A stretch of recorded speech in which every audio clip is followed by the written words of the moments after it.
கிறிஸ்தியேசுவுக்குள் அன்பாக அழைக்கப்பட்ட சகோதர சகோதரிகளே, உங்கள் யாவருக்கும் நமது மகா பரிசுத்தமுள்ள சர்வ வல்லமையுள்ள பிதாவாகிய தேவனுடைய பரிசுத்த நாமத்திலும் நமது அன்பின் கர்த்தர் இயேசு கிறிஸ்துவின் இணையற்ற நாமத்திலும் கிறிஸ்தியேசுவுக்குள்ளான அன்பின் நல்வாழ்த்துக்களை மேட்டுப்பாளையம் சபையாரின் சார்பாகவும் அடியனின் சார்பாகவும் உங்கள் யாவருக்கும் கிறிஸ்துவுக்கான அன்போடும் தாழ்மையோடும் தெரிவித்துக் கொள்கிறோம். அன்பான சகோதர சகோதரிகளே, நாம் தேவனுடைய பெரிதான கிருபையினாலே கடந்த 2 வகுப்புகளிலும் தானியேல் அவனுக்கு குறித்ததான ஆராய்ச்சியை செய்வதற்கு நம் பிதாவாகி தேவன் நமக்கு இரக்கம் கிருபை பாராட்டினார்.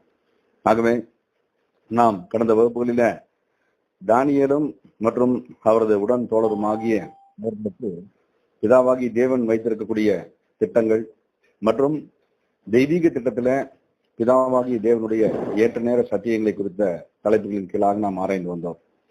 ஆகவே தானியேல் தீர்க்கதரிசன புஸ்தகத்துல நாம் 1வது அதிகாரத்தை நாம் கடந்து வந்திருக்கிறோம்.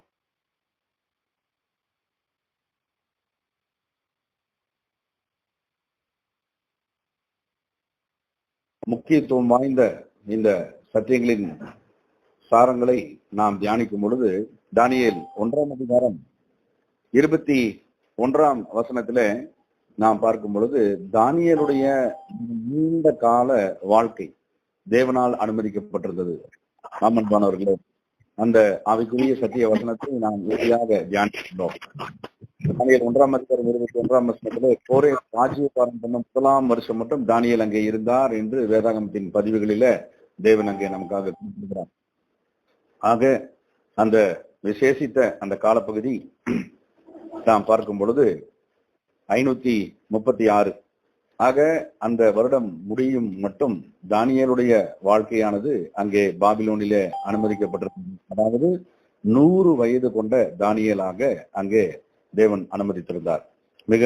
மிகவும் இளம் வயதுல தேவனுடைய தயவுல அழைத்து செல்லப்பட்ட தானியேல் அவர்கள் பிதாவாகிய தேவனுடைய விசேஷித்த தெய்வீக திட்டத்தின்படியாக இங்கே பாபிலோன் சாம்ராஜ்யத்துல ராஜாவாகிய நேபுகாத் நேச்சார் என்ற மகத்துவமான தேவனுடைய ஊழியன் அங்கே பயன்படுத்தப்பட்டார். அவருக்கு உதவியாகவும் தானியேல் ஆரம்ப காலத்தில் பயன்படுத்த பிற்பாடு அந்த தேசத்தினுடைய பிரதான மந்திரியாக அவர் உயர்த்தப்பட்டதை நாம் பார்க்கிறோம். ஆகவே இங்கே பிதாவாகிய தேவன் தானியேல் என்ற அவரது தாசனை மிகவும் பிரியமான அவரது ஊழியரை எவ்விதமாக மிக நீண்ட காலங்கள் பயன்படுத்தி இருக்கிறார் என்பதை நாம் இங்கே அறிந்து கொண்டோம். அதை தொடர்ந்து தானியேல் 2ஆம் அதிகாரத்தினுடைய ஆராய்ச்சி பகுதிக்குள்ளாக நாம் கடந்து செல்ல இருக்கிறோம். தானியேல் 2ஆம் அதிகாரம் 1ஆம் வசனத்தை நாம் வாசிக்க கேட்போம். தானியேல் 2:1. நேபுகாத் நேசார் ராஜ்யபாரம் பண்ணும் 2ஆம் வருஷத்திலே நேபுகாத் நேசார் சொப்பனங்களை கண்டான். அதனால் அவனுடைய ஆவி கலங்கி அவனுடைய நித்திரை கலைந்தது. ஆம், அன்பான சகோதர சகோதரிகளே, இங்கே வாசிக்க கேட்ட இந்த சத்திய வசன பகுதியானது மிக முக்கியத்துவம் வாய்ந்த ஒரு காலப்பகுதியை குறிக்கிறது. அதாவது இங்கே ராஜாவாகிய நேபுகாத் நேச்சர் மிக முக்கியமான ஒரு காலகட்டத்துல பிதாவாகி தேவனால் உயர்த்தப்படுகிறார். அதாவது எகிப்திய சாம்ராஜ்யமானது தனது விழுகையை சந்தித்த பிற்பாடு தேவனுடைய அனுமதியின் பேரிலான அந்த விழுகையை சந்தித்த பிற்பாடு உலகளாவிய அளவுல தேவனால் ஏற்படுத்தப்பட வேண்டிய விசேஷித்த ராஜ்யபாரங்களிலே அவரது திட்டத்தின் அனுமதியினூடாக பாபிலோன் சமஸ்தானத்தை பிதாவாகி தேவன் தெரிந்து கொண்டார். ஆகவே இந்த பாபிலோன் சமஸ்தானத்தை பொறுத்த மட்டில பிதாவாகிய தேவனுடைய விசேஷித்த தெய்வீக திட்டமானது அங்கே அமைக்கப்பட்டிருந்தது. ஆகவேதான் ராஜாவாகிய நேபுகாத் நேச்சருடைய தகப்பன், அவரது தகப்பனார் ஆண்டு கொண்டிருந்த அந்த காலப்பகுதியினுடைய முடிவு பகுதியிலேயே நேபுகாத் நேச்சர் அவர்கள் ஒரு இளவரசராக அந்த இறுதி பகுதியிலே அவர் ராஜாவினுடைய அனைத்து பொறுப்புகளையும் ஏற்றுக்கொண்டவராகவே காணப்பட்டார். ஆக நேபுகாத் நேச்சருடைய அப்பா, அதாவது தகப்பனார், அவருடைய அந்திம காலத்திலே நேபுகாத் நேச்சர் அந்த ராஜ்யத்தின் ஆளுகையையும் அதிகாரத்தையும் ஏற்கனவே பெற்றிருந்தார். ஆனால் முடிசூட்டப்பட்டது அவரது தந்தையின் மரணத்திற்கு பிற்பாடுதான். ஆகவேதான் நாம் வேதாகம சத்திய வசனங்களில் நாம் தியானிக்கும் பொழுது நாம் கவனிக்கக்கூடிய ஒரு காரியமானது அவரது ராஜ்யபாரம், நேபுகாத்நேச்சருடைய ராஜ்யபாரம் என்பது அவர் முடிசூட்டப்பட்ட பிற்பாடு 2ஆம் வருஷத்துல என்ற விதத்துல இங்கே நாம் பார்க்கிறோம். ஆகவே சகோதரர்கள், இதை குறித்து ஆராய்ந்த பெரோவின் ஸ்டடீஸ் உடைய சகோதரர்கள் கூட இந்த காரியங்களை குறித்ததான ஆவிக்குரிய சத்தியங்களை ஏற்கனவே அவர்கள் பதிவிட்டிருக்கிறார்கள். சகோதரர்கள் பிராங்க் செலோ இன்னும் மற்ற அநேக தேவ பிள்ளைகள் இந்த காரியங்களை குறித்ததான விசேஷித்த விவரங்களை கொடுக்கிறார்கள். அன்பான சகோதர சகோதரிகளே, இப்படியாக இந்த ராஜாவாகிய நேபுகாத்நேச்சர் அவர் முழுமையான அதிகாரத்துல, முழுமையான ஆளுகையில, பிதாவாகிய தேவனுடைய அனுமதியின் பேரில அவர் தேவனுடைய ஊழியராக முதலாவது அறிமுகம் செய்யப்படுகிறார். புறஜாதி ராஜாவாக இருந்த போதிலும் கூட பிதாவாகிய தேவனுடைய அனுமதியின் பேரிலே மட்டுமே இந்த உலகளாவிய ராஜ்யபாரத்தின் அதிகார வாய்ப்பு, ஆளுகை செய்யும் வாய்ப்பு அருளப்படும் என்பதை மாற்ற முடியாத தெய்வீக திட்டத்தினுடைய விசேஷித்த சத்தியத்தின் பாகங்களில நாம் வெளிச்சம் காண வேண்டும். அப்படியானால் இப்படிப்பட்ட இந்த ராஜ்யபாரத்தின் முதல் வருடத்துல நேபுகாத்நேச்சரை கொண்டு தேவன் அநேக காரியங்களை செய்திருந்தார். அதாவது ராஜ்யபாரத்தினுடைய விசேஷித்த பரிபாலனங்கள் மற்றும் ராஜ்யபாரத்தினுடைய விஸ்தரிப்பு நிகழ்ச்சிகள் மற்றும் ராஜ்யபாரத்தினுடைய பல்வேறு வகையிலான முன்னேற்றங்கள், அதாவது அந்த பாபிலோன் சாம்ராஜ்யத்தின் தலைநகரமாக இருந்த அந்த பாபிலோன் உன்னுடைய கோட்டை, அந்த கோட்டை கொத்தளங்களையும் அதனுடைய மதில்களையும் மற்றும் அதனுடைய எல்லைகளையும் மகா பிரம்மாண்டமான அளவுல விஸ்தரிப்பு செய்யப்பட்ட ஒரு நிலைமையாக அவர் செய்ய தொடங்கி இருந்தார். மாத்திரமல்ல, பாபிலோன் தலைநகரமாக அறிவிக்கப்பட்ட பொழுது மிகப்பெரிய நீர்ப்பாசன வசதியுடைய ஃபெர்டைல் லேண்டாக, மிகவும் வளமான ஒரு பரப்பாக அங்கே அவர்களுடைய விவசாய துறையானது அமைக்கப்பட்டது. ஆகவே அவங்களுடைய பயிர்கள், கல்டிவேஷன் என்று சொல்லப்படக்கூடிய மிக முக்கியத்துவம் வாய்ந்த உற்பத்தி காரியங்கள் அனைத்தும், அவர்களுடைய உணவு உற்பத்தி, தானிய உற்பத்தி இவை அனைத்தும் அவருடைய வாழ்வாதார தேவைகளுக்காக மிகப்பெரிய பிரம்மாண்டமான அளவிலே அமைக்கப்பட்டிருந்தது. அன்பானவர்களே, இந்த காரியங்கள் எல்லாம் தொடர்ந்து நடந்ததாக சரித்திர ஆசிரியர்களில மிகச் சிறந்தவரும் முதலாவது சரித்திர புஸ்தகங்களில் அந்த மிடில் ஈஸ்ட், மத்திய ஆசிய பகுதியினுடைய சரித்திரத்தை எழுதியவருமாகிய, தேவனால் அனுமதி பெற்றவருமாகிய ஹெரடோட்டஸ் அவர்கள் தனது பதிவுகளை அங்கே பதிவிட்டார்.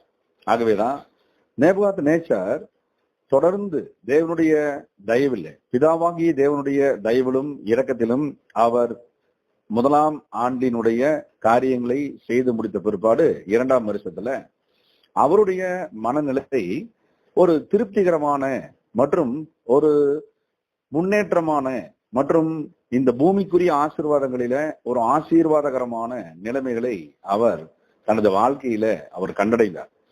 அப்போ இப்படிப்பட்ட ஒரு சூழல்ல தான் பிதாவாகிய தேவனுடைய மகத்தான வல்லமையின் கரம் இந்த ராஜாவை தெரிந்தெடுத்தது. ஆகவே இந்த ராஜாவுக்கு பிதாவாகிய தேவனால் அவரது உன்னதமான ஏற்பாட்டின்படியான சொப்பனங்களை காணும் அனுமதி கொடுக்கப்பட்டது. ஆகவே ராஜாவாகிய நேபுகாத்நேச்சர் அந்த பாபிலோன் சாம்ராஜ்யத்திலே முதன்மையானவர், முதன்மை குடிமகன் மட்டுமல்ல, ஒட்டுமொத்த சாம்ராஜ்யத்தின் கீழான அனைத்து தேசங்களிலும் அவரே மிக மிக உயர்ந்தவராக அங்கே உலக பிரகாரமான விதத்துல அவர் கண்டறியப்பட்டார். ஆகவே அப்படிப்பட்ட அவருக்கு இப்படிப்பட்ட சொப்பனங்கள் தேவனால் அனுமதிக்கப்படுவது என்பது, இந்த சொப்பனம் யார் காண்கிறாரோ அவரை பொறுத்து அந்த சொப்பனங்களும் அதாவது கனவுகளும் முக்கியத்துவம் அடைவதற்குரிய நல்வாய்ப்பாக தேவன் அனுமதி கொடுத்திருந்தார். ஆக சாம்ராஜ்யத்தின் மகாபெரிய சக்கரவர்த்தி நேபுகாத்நேச்சாருக்கு தேவன் இந்த கனவை அனுமதித்ததின் ஞானமுள்ள நோக்கத்தின் சத்தியத்தின் பாகத்தை நாம் உற்று நோக்க வேண்டும். இப்பேற்பட்ட ராஜாவுக்கு இப்படிப்பட்ட கனவு. ஆனால் அந்த கனவை கண்ட அவர் என்ன அடைந்தார் என்றால் ஆவியிலே கலங்கினார். ஆமன்பானவர்களே, அவர் மிக விசேஷித்த கலக்கம் அடைந்தார். His spirit was troubled and his sleep break from him. அவருடைய நித்திரை உடனடியாக கலைந்தது. அப்பேற்பட்ட கனவாகிய அந்த சொப்பனத்தை பிதாவாகிய தேவன் அனுமதித்திருந்தார். ஆமன்பான சகோதர சகோதரிகளே, மிகவும் விசேஷித்த ஒரு ராஜாவாகவும் மிகவும் பூரணப்பட்ட பூமிக்கு அடுத்த ஆசீர்வாதங்களில் மகா பெரிய முன்னேற்றம் அடைந்த ஒரு ராஜ்யபாரத்தின் நிலைமை, அனைத்து நாடுகளின் மீதான மேலாதிக்க வல்லமை மற்றும் மகா பெரிய பாபிலோன் கோட்டை கொத்தளங்களை கட்டிய திருப்தி, ஹேங்கிங் கார்டன் ஆஃப் பாபிலோன் என்ற பாபிலோனிய மகா பெரிய தொங்கு தோட்டத்தை அமைத்த நிர்மாணம் ஆகிய இவைகள் அனைத்தும் கொண்டிருந்த மன திருப்தி, அங்கே அவர் கொண்டிருந்த விசேஷித்த ஒரு சிறப்புகள், இவை யாவும் ஒரு நொடியில் தவிடுபடி ஆகும்படியாக இந்த சொப்பனமானது அவரது சிந்தையை தாக்கத்தை ஏற்படுத்தியது. ஆகவே நித்திரை கலைக்கப்பட்டது. ஆம் அன்பானவர்களே, இப்படியாக பிதாவாகி தேவன் அவரது தெய்வீக நோக்கத்தை, அவரது தெய்வீக திட்டத்தை வெளிப்படுத்துவதற்கே உரிய ஞானமுள்ளவராகவும் ஏற்ற நேர செயல்பாட்டை உடைய மகா பெரிய உன்னதமுள்ள செயல்பாட்டாளராகவும் எப்போதும் இருக்கிறார் என்பதற்கு இந்த நிகழ்வும் ஒரு சான்றாக, நிரூபணமாக அமைந்திருக்கிறது. ஆகவே இப்போது ராஜா மிகப்பெரிய அளவுல அவர் கலங்கிவிட்டார். தொடர்ந்து இந்த சொப்பனம் இது என்ன, இதன் காரியம் என்ன என்பதை குறித்து உடனடியாக அறிந்து கொள்வதற்கு தீவிரித்தார். ஆகவேதான் நம்ம பார்க்கிறோம், உடனடியாக அவர் செய்த காரியம் நாம் பார்க்கும்போது வசன பகுதிகளை நாம் தற்போது வாசிக்க கேட்போம். தானியேல் 2ஆம் அதிகாரத்துல வசனங்கள் 2 மற்றும் 3 நாம் வாசிக்க கேட்போம். தானியேல் 2:2-3. அப்பொழுது ராஜா தன் சொப்பனங்களை தனக்கு தெரிவிக்கும் பொருட்டு சாஸ்திரிகளையும் ஜோசியரையும் சூனியக்காரரையும் கல்தேயரையும் அழைக்கச் சொன்னான். அவர்கள் வந்து ராஜ சமூகத்தில் நின்றார்கள். ராஜா அவர்களை நோக்கி, ஒரு சொப்பனம் கண்டேன், அந்த சொப்பனத்தை அறிய வேண்டும் என்று என் ஆவி கலங்கி இருக்கிறது என்றான். ஆமன்பான சகோதர சகோதரிகளே, இங்கே இந்த ராஜாவாகிய நேபுகாத்நேச்சார் என்ன செய்து கொண்டிருக்கிறார் அப்படின்னு நம்ம பார்க்கும் பொழுது, தான் கண்ட சொப்பனத்தை தனக்கு தெரிவிக்கும் பொருட்டாக தனது ஆளுகைக்கு கீழாக இருந்த அனைத்து திறன்பட்ட விற்பனர்களையும் மற்றும் எக்ஸ்பர்ட்ஸ் என்று சொல்லப்படக்கூடிய சகல துறைகளை சேர்ந்த சாஸ்திரிகள், நிபுணர்களையும், ஜோசியரையும், சூனியக்காரரையும், கல்தேயரையும் அழைக்க அவர் அனுமதி கொடுத்தார். அவர்கள் உடனடியாக வந்து ராஜ சமூகத்திலே நின்றார்கள்.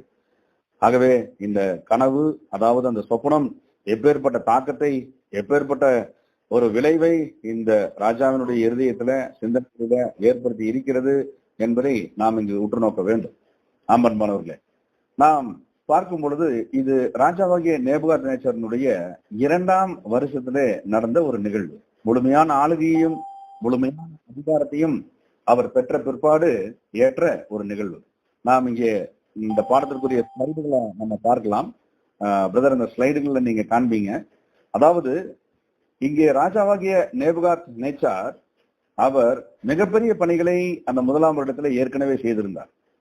நாம் ஏற்கனவே பார்த்த மாதிரி இந்த பாபிலோன் சாம்ராஜ்யத்தினுடைய மகா பெரிய தலைநகரமாக அவர் மகா பாபிலோனுடைய கோட்டை கொத்தளங்களின் பிரம்மாண்ட சுவர்களையும் 40 மைல் நீளம் உடைய மிகப்பெரிய வரிசை கொண்ட சுவர்களையும் அவர் அமைத்திருந்தார்.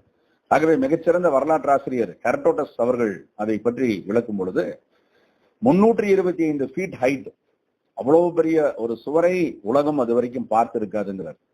86 ஃபீட் அகலம், அவ்வளவு பெரிய அகலமுடைய மிகப்பெரிய கோட்டை கொத்தளத்தின் அகலத்தையும் சுவரையும் பிரமிப்பையும் ஒருபோதும் பார்த்திருக்க முடியாதுங்கிறார். ஆகவே அந்த மகா பெரிய பாபிலோன் நகரத்தின் மீது இவ்வளவு நீளமுள்ள கோட்டை கொத்தளத்தினுடைய தளங்களுக்கு ஊடாக அங்கே 6 ரதங்கள் ஒரே நேரத்தில் பயணிக்க முடியும் என்பதையும் வரலாற்று ஆசிரியர்கள் குறிப்பிடுகிறார்கள். எவ்வளவு பிரம்மாண்டமான, எவ்வளவு பிரமிக்கத்தக்க அதிசயமான அந்த கட்டுமானத்தை இந்த ராஜாவாகிய நேபுகாத்நேச்சார் ஏற்கனவே அவரது பொறியாளர்கள் மற்றும் நிபுணர்கள் மூலமாக அங்கே அதை செய்த மட்டுமல்ல, அன்பானவர்களே, இங்கே விசேஷித்த இந்த காரியமானது நாம் கவனிக்க வேண்டிய ஒரு பாகமாக மிகப்பெரிய நீர்ப்பாசன வசதி, வாட்டர் இரிகேஷன் மிகப்பெரிய அளவுல அங்கே செய்யப்பட்டிருந்தது.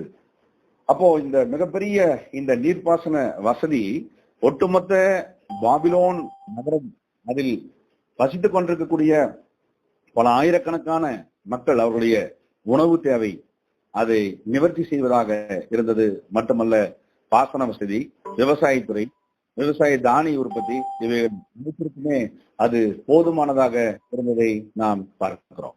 அன்பான சகோதர சகோதரிகளே, இப்படியாக ஒரு மிகப்பெரிய ஒரு திருப்திகரமான ஒரு ஆசீர்வதிக்கப்பட்ட வாழ்க்கை முறையாக இந்த பாபிலோன் மற்றும் பாபிலோன் சுற்றுப்புறம் சார்ந்த அந்த சாம்ராஜ்யத்தின் பாகங்களை அவர் கையாண்டு கொண்டிருந்த பொழுது முழுமையான ஒரு பூமிக்குரிய ஆசீர்வாதத்தின் ஒரு பூரண நிலைமையை அவர் பெற்றிருந்தார்.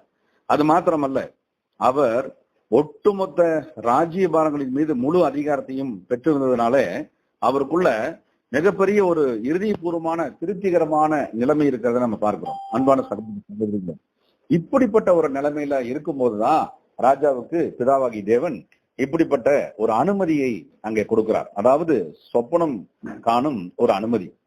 ஆம் அன்பானவர்களே, அங்கே பிதாவாகி தேவன் இந்த ராஜாவாகிய நேபுகாத் நேச்சாரை எவ்விதமாக உயர்த்த போகிறார் அல்லது உயர்த்தும் விதம் எப்படிப்பட்டது என்பதை எரேமியா மூலம் பிதாவாகி தேவன் ஏற்கனவே தீர்க்க தரிசனம் உரைத்திருந்தார்.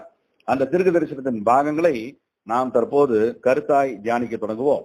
எரேமியா 27ஆம் அதிகாரம் வசனங்கள் 5 முதல் 8 முடிய நாம் வாசிக்க கேட்போம்.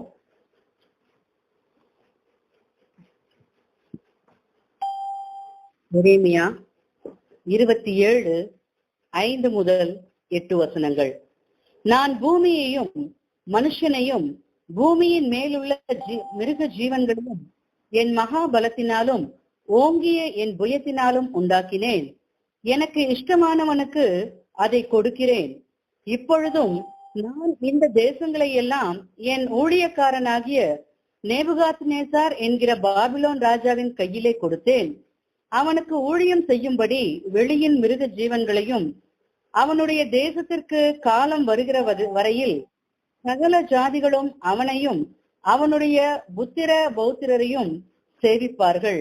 அதன் பின்பு அநேகம் ஜாதிகளும் பெரிய ராஜாக்களும் அவனை அடிமை கொள்வார்கள். ஆம் அன்பான சகோதர சகோதரிகளே, பிதாவாகி தேவன் எப்பேற்பட்ட ஒரு உன்னதமான நிலைமையை இந்த ராஜாவுக்கு ஆசீர்வாதமாக கொடுத்தார் என்பதை நாம் இங்கே கவனிக்கிறோம். பிதாவாகி தேவன் விசேஷித்த ஒரு அனுமதியை கொடுத்தார். தேசங்களை எல்லாம், தேசத்தினுடைய ஆளுகை எல்லாம் அவரது ஊழியக்காரனாகிய நேபுகாத்நேச்சார் என்னும் பாபிலோன் ராஜாவின் கையிலே கொடுப்பதாக தேவன் அங்கே உறுதி செய்ததை நாம் பார்க்கிறோம். அது மாத்திரமல்ல, சகல மிருக ஜீவன்கள் மற்றும் அவருக்கு கொடுக்கப்படுகிற அனுமதியின் காலம் வரைக்கும் சகல ஜாதிகளும் அவரை சேவிக்கும் என்பதை கூட அந்த தேவன் சொல்லியிருக்கிறார். ஆகவே இப்பேற்பட்ட ஒரு விசேஷித்த அனுமதி தேவனால் அங்கே கொடுக்கப்பட்டிருக்கிறது என்பதை நாம் உற்று நோக்க வேண்டும். ஆகவேதான் இந்த பாபிலோனிய சாம்ராஜ்யத்திற்கு இவ்வளவு பெரிய சிறப்பு.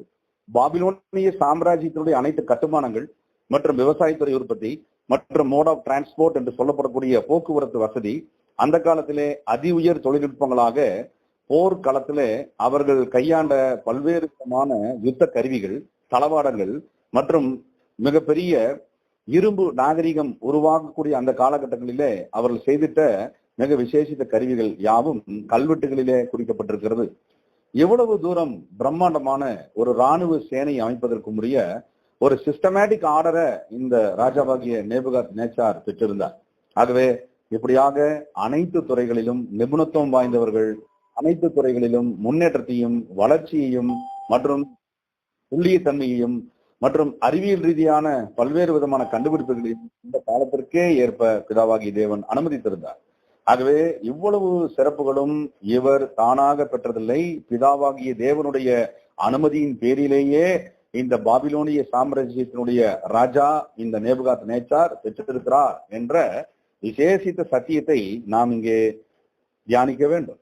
நம் பரமபிதா கொடுத்த இந்த ஆட்சி மற்றும் அதிகாரம் மற்றும் வல்லமை, அனைத்து நாடுகளின் மீதான மேலாதிக்கம் ஆகிய அனைத்தையும் பெற்ற இந்த நேபுகாத்நேச்சார் ராஜா முழு திருப்தி அடைந்தவராக அங்கே காணப்பட்ட வாழ்க்கையை அடையும் பொழுதுதான் இந்த சொப்பனம் வழங்கப்படுது.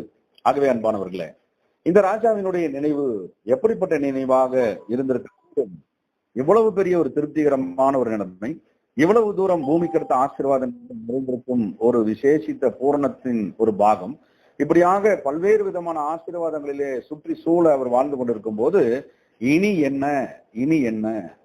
ஆம், இதை குறித்து தானியேல் 2ஆம் அதிகாரம் 29ஆம் வசனத்துல அவர் சொல்லும் பொழுது தானியேல் சொல்றார், ராஜாவே உம்முடைய படுக்கையின் மேல் நீர் படுத்திருக்கீர், இனிமேல் சம்பவிக்க போகிறது என்ன என்கிற நினைவுகள் உமக்குள் எழும்பிற்று.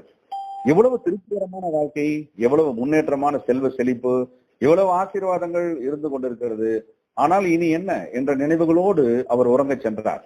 அப்பொழுது மறைபொருளை வெளிப்படுத்துகிறவர் சம்பவிக்க போகிறதை உமக்கு தெரிவித்தார் என்று மிகவும் தேவனுக்கு மிகவும் பிரியமான தானியேல், அங்கே தானியேல் 2ஆம் அதிகாரம் 29ஆம் வசனத்துல இந்த சிந்தனையின் வடிவத்தை, இந்த சிந்தனையின் ஆரம்பத்தை, இந்த சொற்களின் துவங்குவதற்கு காரணமாயிருந்த அந்த சிந்தனையை பற்றி அங்கே விவரிக்கிறார். ஆகவே இப்படிப்பட்ட இந்த சிந்தனையை கூட தேவன் இந்த ராஜாவாகிய நேபுகாத்நேச்சருக்கு அவர் அனுமதி கொடுத்ததன் அடிப்படையிலேயே இங்கே காரணங்கள் உருவாக்கப்பட்டது. ஆகவே அன்பான சகோதர சகோதரிகளே, பிதாவாகிய தேவன் மகா பெரியவராய் இருந்து அவரது அனுமதியின் பேரிலான இந்த ஆட்சி, இந்த அதிகாரம் மற்றும் மேலாதிக்கம் மற்றும் இவ்வளவு பிரம்மாண்டமான செல்வ செழிப்பு ஆகிய இவைகள் யாவையும் அவரது விசேஷித்த தெய்வீக திட்டத்தின் அடிப்படையிலேயே கொடுத்தார்.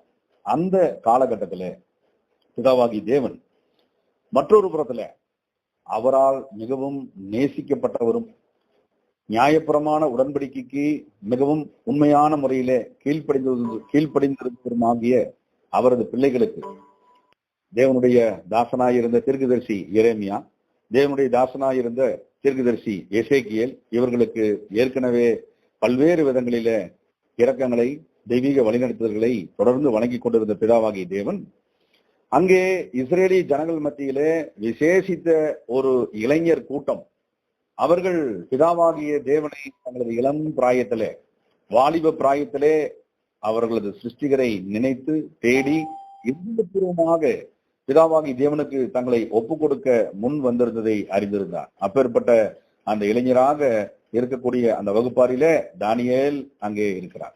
அந்த தானியேல் மற்றும் அவரது தோழர்கள். ஆகவே இவர்களை பிதாவாகி தேவன் சந்தித்தார். சந்திப்பு பிதாவாகி தேவனுடைய கிருபையாகவும் இரக்கமாகவும் ஞானமாகவும் தானியேலின் வாழ்க்கையில மாறத் தொடங்கி இருந்தது.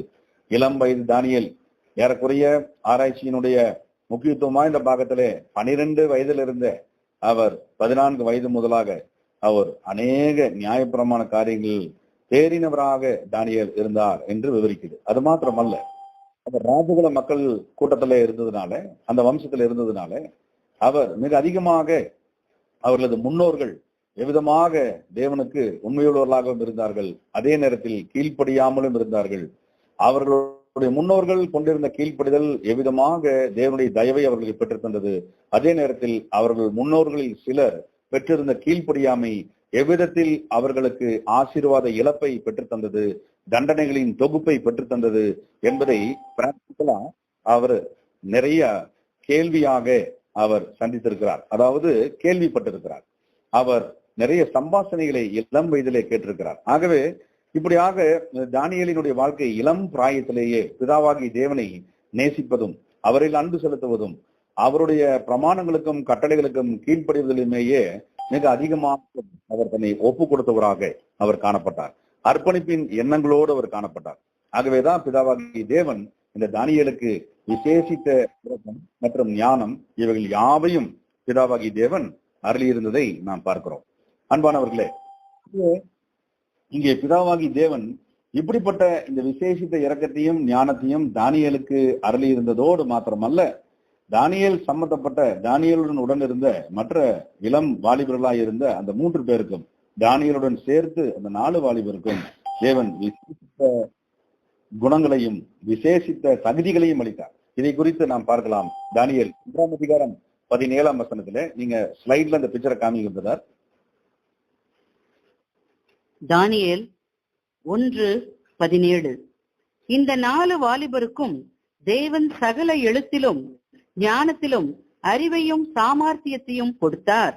தானியேலை சகல தரிசனங்களையும் சொப்பனங்களையும் அறியத்தக்க அறிவுள்ளவன் ஆக்கினார்.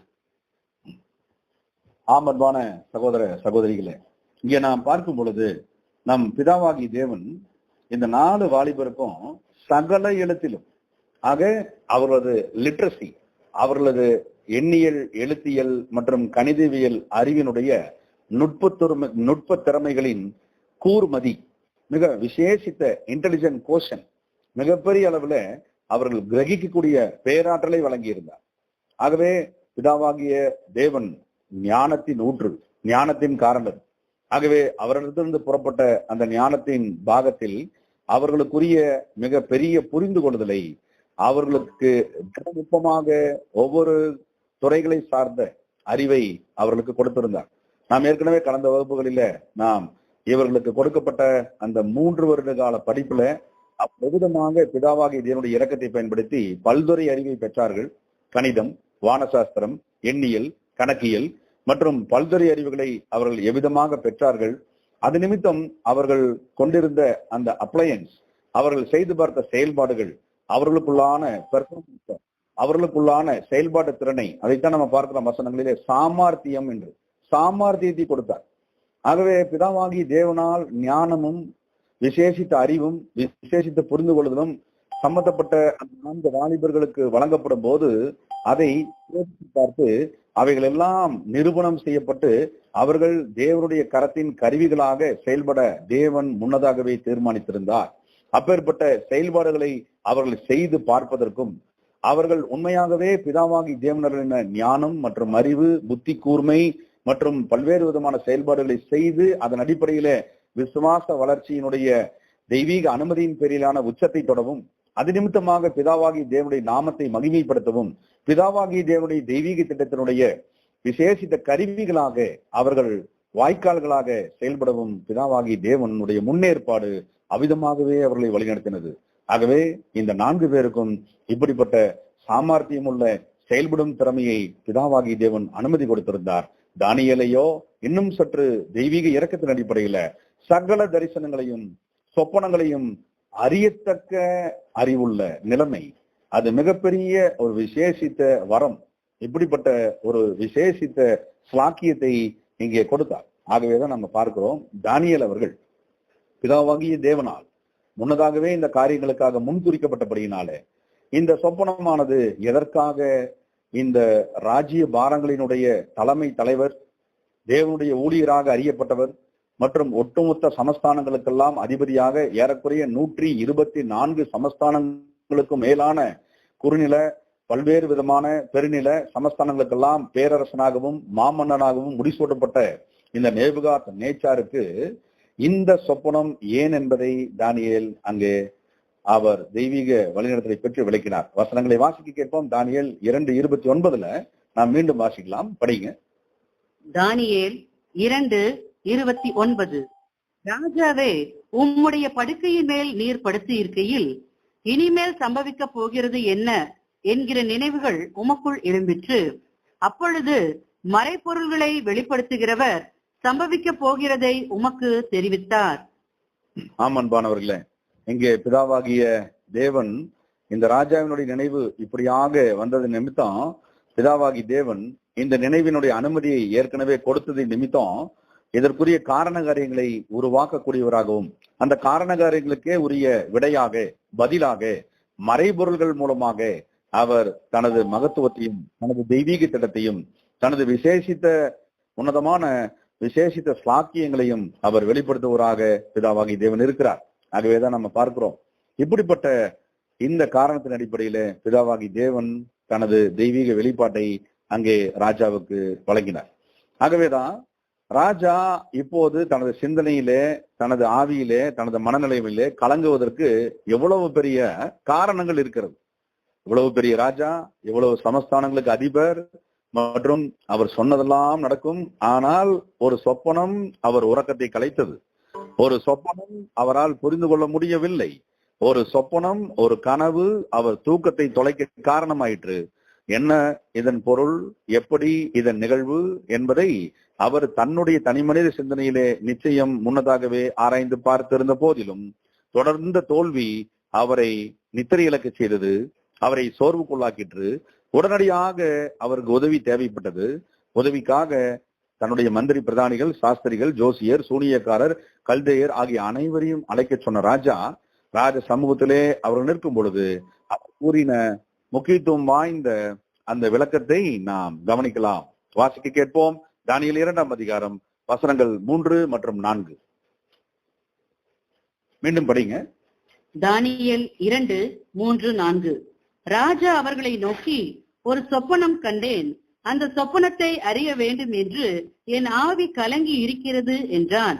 அப்பொழுது கல்தேயர் ராஜாவை நோக்கி, ராஜாவே, நீர் என்றும் வாழ்க, சொப்பனத்தை உமக்கு அடியாருக்கு சொல்லும், அப்பொழுது சொப்பனத்தை உமது அடியாருக்கு சொல்லும், அப்பொழுது அதன் அர்த்தத்தை விடுவிப்போம் என்று சீரிய பாஷையிலே சொன்னார்கள்.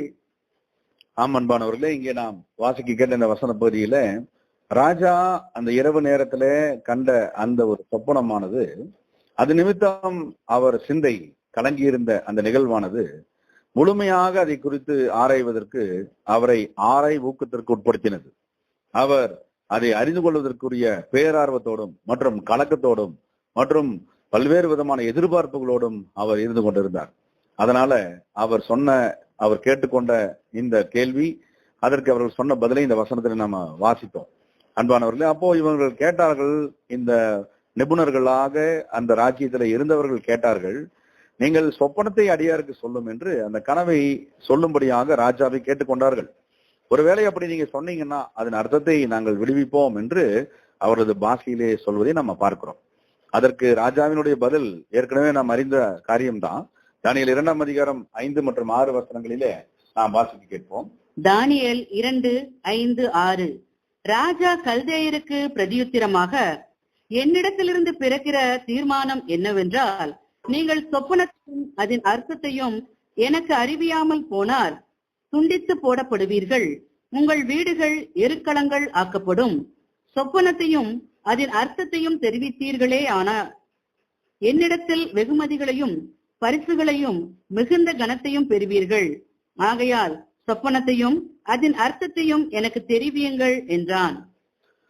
அன்பான சகோதர சகோதரிகளே, இங்கே இப்படிப்பட்ட ஒரு வேண்டுகோளை முன்வைத்த அந்த பல்துறை நிபுணர்களிடத்துல ராஜா சொன்னது ஒரு உறுதியான ஒரு தீர்மானம் அந்த கல்வி இருக்கு. அதாவது சொப்பனமும் அவர்கள் தான் சொல்ல வேண்டும், அதன் அர்த்தத்தையும் அவர்களே விளக்க வேண்டும் என்ற உறுதியான தீர்மானத்தை ராஜா அங்கே பதிலாக கொடுத்தார். ஆனால் அதற்கு முன்பு இந்த நிபுணர்கள் கேட்டதோ சொப்பனத்தை சொல்லும்படியாக கேட்டார்கள். அதற்குரிய பதில் ராஜா கொடுத்தது, சொப்பனமும் அவர்களே கண்டுபிடித்து சொல்ல வேண்டும், அதே நேரத்தில் அதன் அர்த்தத்தையும் விளக்க வேண்டும். இப்படியா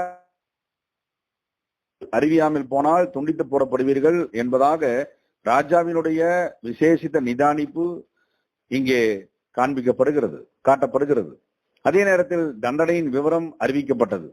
ஒருவேளை இவ்விதம் இவர்கள் செய்யாமல் போனால் அவர்கள் கொலை செய்யப்படுவார்கள், அவருடைய வீடு நாசமாக்கப்படும் என்பதை இங்கே ராஜா தண்டனையின் தீர்ப்பின் விவரத்தை உடனடியாக சொல்கிறார். ஆகவே இப்படிப்பட்ட இந்த ராஜாவினுடைய உத்தரவு மற்றும் தண்டனையிலிருந்து ராஜாவின் குணலட்சணத்தை நாம் ஆராய முடிகிறது. காரணம், இந்த ராஜா நேபுகாத் நேச்சர் மிக உக்கிரமான மனநிலையை உடையவராக இருந்திருக்கிறார். அதாவது அவர் என்ன நினைக்கிறாரோ அவர் அதை குறித்து ஆலோசனை செய்த பிற்பாடு எடுத்த முடிவிலிருந்து அவர் ஒருபோதும் பின்வாங்குகிறவர் அல்ல. எப்போதும் இந்த ராஜா தன்னுடைய காரியங்கள், தன்னுடைய நிலைமை மற்றும் தன்னுடைய காரியங்களில் அனுமதிக்கப்படுகிற காரியங்களை குறித்து சிந்தித்து அதன் அடிப்படையில உரிய நேரத்தில் சில முடிவுகளை எடுத்தார் என்றால் அந்த முடிவுகளை எப்போதும் செயல்படுத்தக்கூடியவராகவே இருந்திருக்கிறார் என்பதை வரலாற்று ஆசிரியர்களும் பதிவு செய்யறாங்க. அது மாத்திரமல்ல, இந்த ராஜா சகல சமஸ்தானங்களுக்கும் சக்கராதிபதியாக இருந்தது நிமித்தம் எல்லா நாடுகளினுடைய அஃபையர்ஸ், எல்லா நாடுகளுடைய விவகாரங்கள், வெளி விவகாரம், உள் விவகாரம், இவர்களை பற்றி அவருக்கு உளவுத்துறை மூலம் வரக்கூடிய தகவல்களை எல்லாம் அவர் நிதானித்து பார்த்து அதன் அடிப்படையில அந்தந்த ராஜ்யங்களுக்குரிய முடிவுகளை, அந்தந்த ராஜ்யங்களை வழிநடத்த வேண்டிய காரியங்களை குறித்து அவர் ஆர்டர்ஸ் போடுவாராம். அப்படி அவர் போடக்கூடிய ஒவ்வொரு ஆர்டர்ஸும் அதை செயல்படுத்துகிறார்களோ இல்லையோ என்று பார்ப்பதற்கு அவர் அதற்கென்று ஒரு நிபுணர்கள் கொண்ட குழுவையே அமைத்திருக்கிறார். அந்த அளவுக்கு இந்த ராஜா அந்த காலத்திலேயே அங்கே புத்திசாலியாக இருந்திருக்கிறார் என்று வரலாற்று ஆசிரியர்கள் குறிப்பிடுறாங்க. அன்பானவர்களே, ஆகவே இவைகள் யாவும் நாம் ஏற்கனவே ஆராய்ந்தபடி எரேமியா தீர்க்கதரிசியின் புஸ்தகத்துல 27ஆம் அதிகாரம் 5 முதல் 8 வசனங்களை நாம் கருத்தாய் வாசிக்க கேட்டோம். அதன் அடிப்படையிலே பிதாவாகிய தேவன் கொடுத்த அனுமதி, பிதாவாகிய தேவன் கொடுத்த ஆட்சி மற்றும் அதன் அதிகாரம் அதை செயல்படுத்தும் பாங்கிலே தேவன் அளித்ததினாலே இப்படிப்பட்ட புத்தி கூர்மை இந்த ராஜா புறஜாதியா இருந்த போதிலும் அவருக்கு ஏற்பட இதுவே காரணம் என்பதை வேதாகமத்தின் ஆராய்ச்சியின் பாகத்தில் இருக்கக்கூடிய அவரது அருமை பிள்ளைகளாகி நாம் நிச்சயம் புரிந்திருக்க வேண்டும். காரணம், 120க்கு மேல நாடுகளை நீதி பரிபாலனத்தோடு ஆட்சி செய்வது என்பது சாதாரண காரியம் அல்ல. அது மிகவும் விசேஷித்த ஒரு காரியம் மாத்திரமல்ல, அதற்கு பிதாவாகிய தேவனுடைய அனுமதியும் அவருடைய வழிகாட்டுதலும் அவருடைய விசேஷித்த உன்னதமான வல்லமையும் அதற்குரிய கிரியைகளும் அவரால் அனுமதிக்கப்பட்டால் ஒழிய இதை மற்றொருவரும் செய்துவிட முடியாது. ஆகவே அப்படிப்பட்ட இரக்கத்தை தேவன் இந்த ஊழியனாய் அறிமுகம் செய்யப்பட்ட ராஜாவாகிய நேபுகாத் நேச்சருக்கு அனுமதி வழங்கியிருந்ததை எரேமியா 27ஆம் அதிகாரம் 5 முதல் 8 வசனங்களில நாம் வாசிக்க கேட்டோம், ஆராய்ந்தோம். அதன் செயல்பாடுகளை நாம் இந்த அதிகாரத்திலே தானியேல் 2ஆம் அதிகாரத்திலே நாம் தியானித்துக் கொண்டிருக்கிறோம். இப்படியாக ராஜாவினுடைய உறுதியான ஒரு தீர்மானம், நீங்கள் சொப்பனத்தையும் அதோடு கூட அர்த்தத்தையும் சொல்ல வேண்டும், இல்லாவிட்டால் நீங்கள் கொலை செய்யப்படுவீர்கள், அதோடு கூட உங்கள் வசிப்பிடம் நாசமாக்கப்படும், அழிக்கப்படும், எருக்களமாக்கப்படும் என்பதை உறுதிபட தெரிவித்தார். அப்பொழுது இந்த பதிலை கேட்ட அவருடைய மனநிலைமை என்னவா இருக்கக்கூடும்? மிகப்பெரிய அதிர்ச்சி, மிகப்பெரிய வருத்தம், மிகப்பெரிய கவலை அவர்களுக்கு வந்திருக்கும். ஆம், அதனால அவர்கள் மீண்டும் கேட்டார்கள். தானியேல் 2:7 நாம் வாசிக்கும் போது அவர்கள் மறுபடியும் பிரதியுத்தரமாக, ராஜா அடியாருக்கு சொப்பனத்தை சொல்வாராக என்று மீண்டும் வருந்தி கேட்டுக்கொண்டார்கள். அப்பொழுது அதன் அர்த்தத்தை விடுவிப்போம் என்று அவங்க சொன்னாங்க. அன்பானவர்களே, அப்போ இந்த மாதிரி இங்கே மீண்டுமான அந்த வேண்டுகோள் அவர்கள் வைப்பதற்கு என்ன காரணம்? நிச்சயமாக அவர்கள் ஏற்கனவே பல்துறை அறிவை பெற்ற நிபுணர்களாக இருந்த போதிலும் ராஜாவுக்கு கொடுக்கப்பட்ட அந்த சொப்பனம், ராஜாவுக்கு மாத்திரமே வெளிப்படுத்தப்பட்ட கனவு என்பது இவர்களால் புரிந்து கொள்ள முடியாத ஒரு நிலைமை, இவர்கள் அறிந்து கொள்ள முடியாத ஒரு சூழல், இவருடைய புத்தி அறிவுக்கு எட்டாத ஒரு விசேஷித்த ஒரு ஏற்பாடு. ஆம், அதுவே தேவ ஏற்பாடு. பிதாவாகிய தேவன் அந்த சொப்பனத்தை வழங்கினவராகவும், அந்த சொப்பனத்தின் மூலம் தன் தெய்வீக திட்டத்தை விவரிப்பவராகவும், அந்த சொப்பனத்தையும் அதன் அர்த்தத்தையும் யார் மூலமாக, யாரை பயன்படுத்தி, யாரை வாய்க்காலாக வைத்து அதை வெளிப்படுத்த அவர் சித்தமுள்ளவராய் இருப்பாரோ, இருக்கிறாரோ, அதையே அதன்படியே செயல்படுத்துவராகவும் இருக்கிறபடியினாலே வேறொருவரும் அதில் நுழைய முடியாது, வேறொருவரும் அதை அறிந்திருக்க வாய்ப்பில்லை. ஆகவேதான் இப்படியாக இந்த ஒட்டுமொத்த பிரதானிகளும் மற்றும் நிபுணர் குழுவினரும் திகைத்து திடுக்கிட்டு ராஜ சமூகத்திலே நின்றார்கள். ஆகவேதான் மீண்டும் அதை உறுதிப்படுத்தும் விதமாக தானியேல் 2ஆம் அதிகாரம் 8ஆம் வசனத்துல அவர்கள் இருதயத்தின் நினைவுகளை முகங்கள் வெளிப்படுத்தினது, அவர்கள் திகைத்து நின்றார்கள். அதை கண்ட ராஜா, புத்தி கூர்மையுள்ள அந்த ராஜா பிரதியுத்தரமாக இவ்விதமாக அவர் சொன்னார். நாம் வாசிக்க கேட்போம். தானியேல் 2:8. தானியேல் 2:8. அதற்கு ராஜா பிரதியுத்தரமாக, என்னிடத்திலிருந்து தீர்மானம் பிறந்தபடியினாலே நீங்கள் கால தாமசம் பண்ணுகிறீர்கள் என்று நிச்சயமாக எனக்கு தெரிய வருகிறது.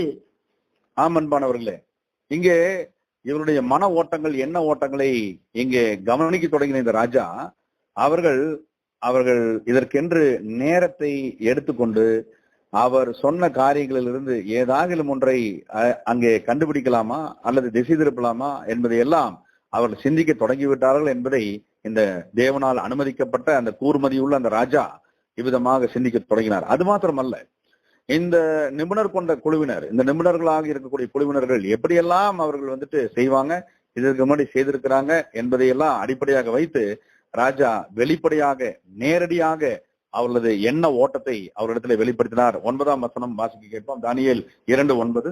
காலம் மாறும் என்று நீங்கள் எனக்கு முன்பாக பொய்யும் புரட்டுமான விசேஷத்தை சொல்லும்படி எத்தனம் பண்ணி இருக்கிறீர்கள். நீங்கள் சொப்பனத்தை எனக்கு தெரிவியாமல் போனால் உங்கள் எல்லாருக்கும் இந்த ஒரே தீர்ப்பு பிறந்திருக்கிறது. ஆகையால் சொப்பனத்தை எனக்கு சொல்லுங்கள், அப்பொழுது அதன் அர்த்தத்தையும் உங்களால் காண்பிக்க கூடும் என்று அறிந்து கொள்ளுவேன் என்றான். ஆமன்பானவர்களே, இங்கே நாம் வாசிக்க கேட்ட இந்த வசன பகுதியில பிதாவாகிய தேவனுடைய பெரிதான கிருபையிலே புத்தி கூர்மையை பெற்றிருந்த அந்த புறஜாதி ராஜாவாகிய நேபுகாத் நேச்சர் இந்த கூர்மையான பாகத்தில் அங்கே அவரை நிறுத்தினார். அதாவது நீங்கள் வந்துட்டு சொப்பனத்தையும் நீங்கள் சொல்ல வேண்டும் மற்றும் அர்த்தத்தையும் சொல்ல வேண்டும்.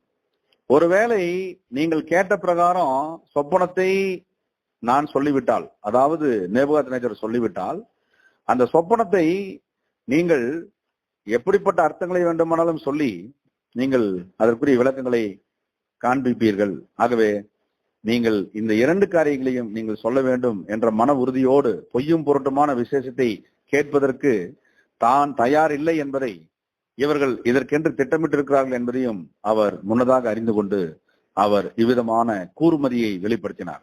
ஆமன்பானவர்களே, ஆகவே இப்படி சொப்பனத்தை முதலில் சொன்னால் ஒருவேளை அதன் அர்த்தத்தையும் உங்களால் காண்பிக்க கூடும் என்று அறிந்து கொள்ள வாய்ப்பு இருக்கிறது. முதலாவது சொப்பனத்தையாவது சொல்லுங்கள் என்று அவரிடத்திலே கேட்டுக்கொண்டார். இது ராஜாவின் ஞானத்திற்கு மற்றும் ஒரு சான்று, மற்றும் ஒரு நிரூபணம். ஆனால் நடந்தது என்ன? தானியேல் 2ஆம் அதிகாரம் 10 மற்றும் 11 வசனங்களில இந்த பிரதானிகளும் நிபுணர்களும் என்ன பிரதியுத்தரம் சொன்னாங்கன்னா படிங்க. தானியேல் 2:10-11. கல்தேயர் ராஜ சமூகத்தில் பிரதியுத்தரமாக, ராஜா கேட்கும் காரியத்தை அறிவிக்கத்தக்க மனுஷன் பூமியில் ஒருவனும் இல்லை. ஆகையால் மகத்துவமும் வல்லமையுமான எந்த ராஜாவும் இப்படிப்பட்ட காரியத்தை ஒரு சாஸ்திரியினிடத்திலாவது ஜோசியனிடத்திலாவது கல்தேயனிடத்திலாவது கேட்டது இல்லை. ராஜா கேட்கிற காரியம் மிகவும் அருமையானது. மாம்சமாய் இருக்கிறவர்களோடே வாசம் பண்ணாத தேவர்களே ஒழிய ராஜ சமூகத்தில் அதை அறிவிக்கத்தக்கவர் ஒருவரும் இல்லை என்றார்கள். ஆமன்பானவர்களே, இங்கே ஒட்டுமொத்த இந்த பாபிலோனிய நிபுணர் கூட்டமும் இவர்கள் இப்படிப்பட்ட ஸ்டேட்மெண்ட்டை கொடுக்குறாங்க. இதை யாராலையும் சொல்ல முடியாது. இங்கே மாம்சமானவர்களோடு வாசம் பண்ணாத தேவர்கள் ஒழிய ராஜ சமுதாய அறிவிக்கத்தவர்கள் ஒருவரும் இல்லை என்று அவர்கள் முடிவாகவே சொன்னார்கள். யாருமே இல்லை, ஒருவர் கூட இல்லை என்று சொன்னார்கள். இப்படிப்பட்ட இந்த சூழலில் இவர்கள் கொடுத்த பதில், இவர்கள் கொண்ட இந்த ஒரு பிரதியுத்தர பதில் ராஜாவை எதை நோக்கி அழைத்து சென்றது என்றால் வசனம் 12 மற்றும் 13 நாம் தானியேல் 12:2-12-13. இது நிமித்தம் ராஜா மகா கோபமும் உக்கிரமும் கொண்டு பாபிலோனில் இருக்கிற எல்லா ஞானிகளையும் கொலை செய்யும்படி கட்டளையிட்டான். ஞானிகளை கொலை செய்ய வேண்டும் என்கிற கட்டளை வெளிப்பட்ட போது தானியேலையும் அவன் தோழரையும் கொலை செய்ய தேடினார்கள். அன்பான சகோதர சகோதரிகளே, நாம் இங்கே வாசிக்க கேட்ட இந்த வசன பகுதியில இந்த பாபிலோனிய நிபுணர் குழுவினர், பல்துறை நிபுணர்கள் அனைவரும் ஒரு விஷயத்தை ஒத்துக்கொண்டார்கள், அதாவது ஏற்றுக்கொண்டார்கள். என்னவென்றால், இதன் சொப்பனத்தையும் இதன் அர்த்தத்தையும் தாங்கள் சொல்ல முடியாது. மாத்திரமல்ல, ராஜ சமூகத்துல எந்த மனிதனாலும் சொல்ல முடியாது, மனிதர் ஒருவரும் இல்லை என்ற முடிவுக்கு அவர்கள் வருவதற்கு அவர்களாகவே முன்வந்தார்கள். இந்த சமயம் வரும்படியாக தேவனுடைய அனந்த ஞானமானது, அவரது மாபெரும் பிரம்மாண்ட தெய்வீகத்தின் ஏற்பாடானது அனுமதி கொடுத்திருந்தது.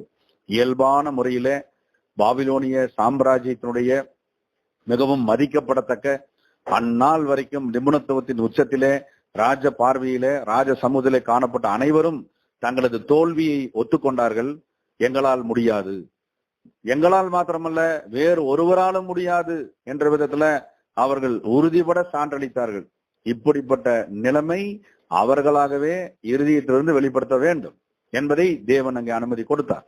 இப்படிப்பட்ட இயல்பான இந்த ஒரு அனுமதி நிமித்தம் ராஜா அவருடைய நிலைமையை முழுமையாக அறிவதற்குரிய நல்வாய்ப்பாக தேவன் இந்த சந்தர்ப்பத்தை பயன்படுத்தினார். ராஜாவுக்கு ஏற்பட்டது என்னன்னா, அப்போ இது நாள் வரைக்கும் இவர்கள் வைத்துக் கொண்டிருந்த நிபுணத்துவம், இவர்கள் கொண்டிருந்த காரியம் அனைத்தின் மீதும் அவருக்கு என்ன ஏற்பட்டிருக்கும்னா பல்வேறு விதமான சந்தேகங்கள். அது மாத்திரமல்ல, இப்போது ராஜாவுக்கு தனது சொப்பனத்திற்கும் தனது சொப்பனத்தின் அர்த்தத்திற்கும் இவர்கள் ஒருபோதும் பதிலளிக்க முடியாது என்பதனாலே கோபம் சாதாரண கோபம் அல்ல, மகா கோபம், அதுவும் உக்கிரமான கோபம்.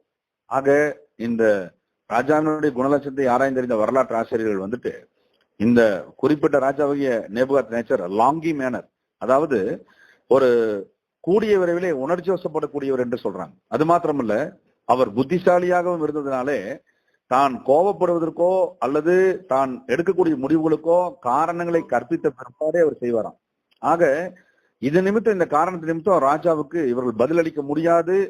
தாங்கள் பதிலளிக்க முடியாததோடு மாத்திரமல்ல, பூமியில் ஒருவர் கூட இதற்குரிய அர்த்தத்தையோ சொப்பனத்தையோ சொல்ல முடியாத ராஜ சமூகத்தில் யாரும் இல்லை என்று இவர்கள் கன்விக்ஷன், இவர்களே முடிவெடுத்து சொன்னதுனால ராஜாவுக்கு மிகப்பெரிய மகா கோபம் உக்கிரமும் மூண்டு அங்கே இருக்கக்கூடிய, அதாவது பாபிலோன் அரண்மனையில் இருக்கக்கூடிய அனைத்து ஞானிகளை கொலை செய்யும்படி அங்கே கட்டளை கொடுத்து விட்டார். அப்போ நாம் கவனிக்கிறோம், வசனம் 12-13 இந்த ஞானிகளுடைய என்லிஸ்ட்ல யார் இருக்காங்கன்னா, ஆல்ரெடி யார் இருக்காங்கன்னா தானியேலும் அவரது தோழரும். நாம் இங்க ஒரு காரியத்தை நாம் இங்க கவனிக்க வேண்டும். என்ன காரியம்னா, இந்த பாபிலோனிய நிபுணத்துவத்துல அழைக்கப்பட்டிருக்கக்கூடிய இந்த பல்வேறு விதமான தரப்பினர்கள் கூட தானியேலும் அவரது தோழர்களும் சம்பந்தம் கலக்கவில்லை. அவர்கள் இவர்களோடு கூட வரவில்லை. ராஜா உன்னுடைய சமூகத்திலே இவருடைய கலந்துரையாடல் இம்மட்டுமாக நடந்தது. அதில் பல்வேறு துறை நிபுணர்கள் இருந்தாங்க. சாஸ்திரிகள், ஜோசியர், சூனியக்காரர், கல்தேயர், இவர்கள் யாவரும் இருந்தாங்க. ஆனால் தானியேலும் அவரது நண்பர்களும் அங்கே நேரடியாக இல்லை என்பதே காரணம். என்ன? பிதாவாகிய தேவனுடைய நியாயப்பிரமாண சட்டத்திட்டங்களையும் உடன்படிக்கையின் வாழ்க்கையும் கை கொண்ட இந்த விசேஷித்த இளம் எபிரேய இளைஞர்கள் தேவனுக்கும் மகிமையும் மகத்துவத்தையும் எப்போதும் செலுத்துபவர்கள். ஒருவேளை இந்த புறஜாதிகளினுடைய பல்வேறு விதமான குருட்டாட்டங்களிலே இருக்கக்கூடிய, பல்வேறு விதமான பாரம்பரிய பழக்க வழக்கங்களில் இருக்கக்கூடியவர்கள் அனைத்தும் செய்வது தப்பறை என்பது அறிந்திருந்த தானியேலும் அவரது நண்பர்களும் அவர்களோடு எப்போதும் சம்பந்தம் கலக்காதவர்களாகவே இருந்தார்கள். ஆகவே தானியேலினுடைய அர்ப்பணிப்பின் விசேஷித்த மனநிலைமையை நாம் இங்கு காணலாம். தானியேலினுடைய அர்ப்பணிப்பின் மனநிலைமை தேவனுடைய சத்தியத்திற்கும் தெய்வீக திட்டத்திற்கும் நியாயபுரமான சட்டங்களுக்கும் மாறாக உள்ள எவரோடும் அவர் சம்பந்தம் வைத்துக் கொள்ள மாட்டார். உலக சிநேகம் தேவனுக்கு விரோதமான பகை என்பதை அப்போஸ்தலர்கள் மூலம் தேவன் அறிவித்ததற்கு முன்பதாகவே அவர் தனது வாழ்க்கையிலே கை கொண்ட விசேஷித்த நீதிமான்கள் வரிசையிலே அவரும் ஒருவர். ஆகவேதான் தானியேல் ஒருபோதும் சம்பந்தம் கலக்காதவராகவும் அவரது நண்பர்களும் அவ்விதமான நிலைமையிலும் காணப்பட்டார்கள். ஆகவே எவ்வளவு பெரிய அர்ப்பணிப்பின் சிந்தை பாருங்கள். அது மாத்திரமல்ல, ராஜாவினுடைய இந்த உக்கிரமான கோபம் மற்றும் தண்டனையின் தீர்ப்பின் நிமித்தமாக இவர்கள் மற்ற பகுதியிலே இருந்த போதிலும் அந்த கட்டளையின் அடிப்படையிலே இவர்களுக்கும் கூட டெத் சென்டென்ஸ் என்று சொல்லப்படக்கூடிய மரண சாசனம் அறிவிக்கப்படுவதற்கு அங்கே தலையாரிகளுக்கு அதிபதியாகிய ஆரியோகு முன்வந்தார். ஆரியோகு இந்த அறிவிப்பை சகல ஞானிகளுக்கும் அங்கே கொண்டு போய் சேர்க்க வேண்டிய பொறுப்பினை பெற்றிருந்தவர். அதுதான் தானியேல் 2ஆம் அதிகாரம் 14-15 வசனங்களில நாம் வாசிக்க கேட்போம். படிங்க.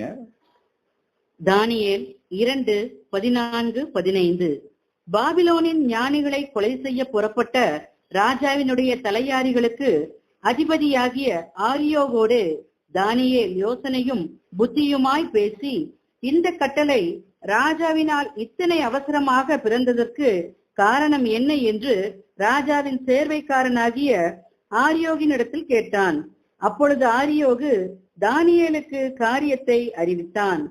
ஆமன்பான சகோதர சகோதரிகளே, இங்கே பிதாவாகிய தேவனை நேசித்த, தேவனுக்கு மிகவும் பிரியமான தானியேல், தேவனுடைய ஆவியினாலே வழிநடத்தப்பட்ட தானியேல் இப்போது இந்த காரியங்களை எல்லாம் கேட்கும் பொழுது, இப்படிப்பட்ட அபாய சூழல் ஏற்பட்டதை அவர் முதல் முறையாக கேள்விப்படும் பொழுது அவர் பதட்டமடையவில்லை, அவர் மனம் பதறவில்லை, அவர் பயப்படவில்லை, அச்சம் கொள்ளவில்லை, பின்வாங்கவில்லை.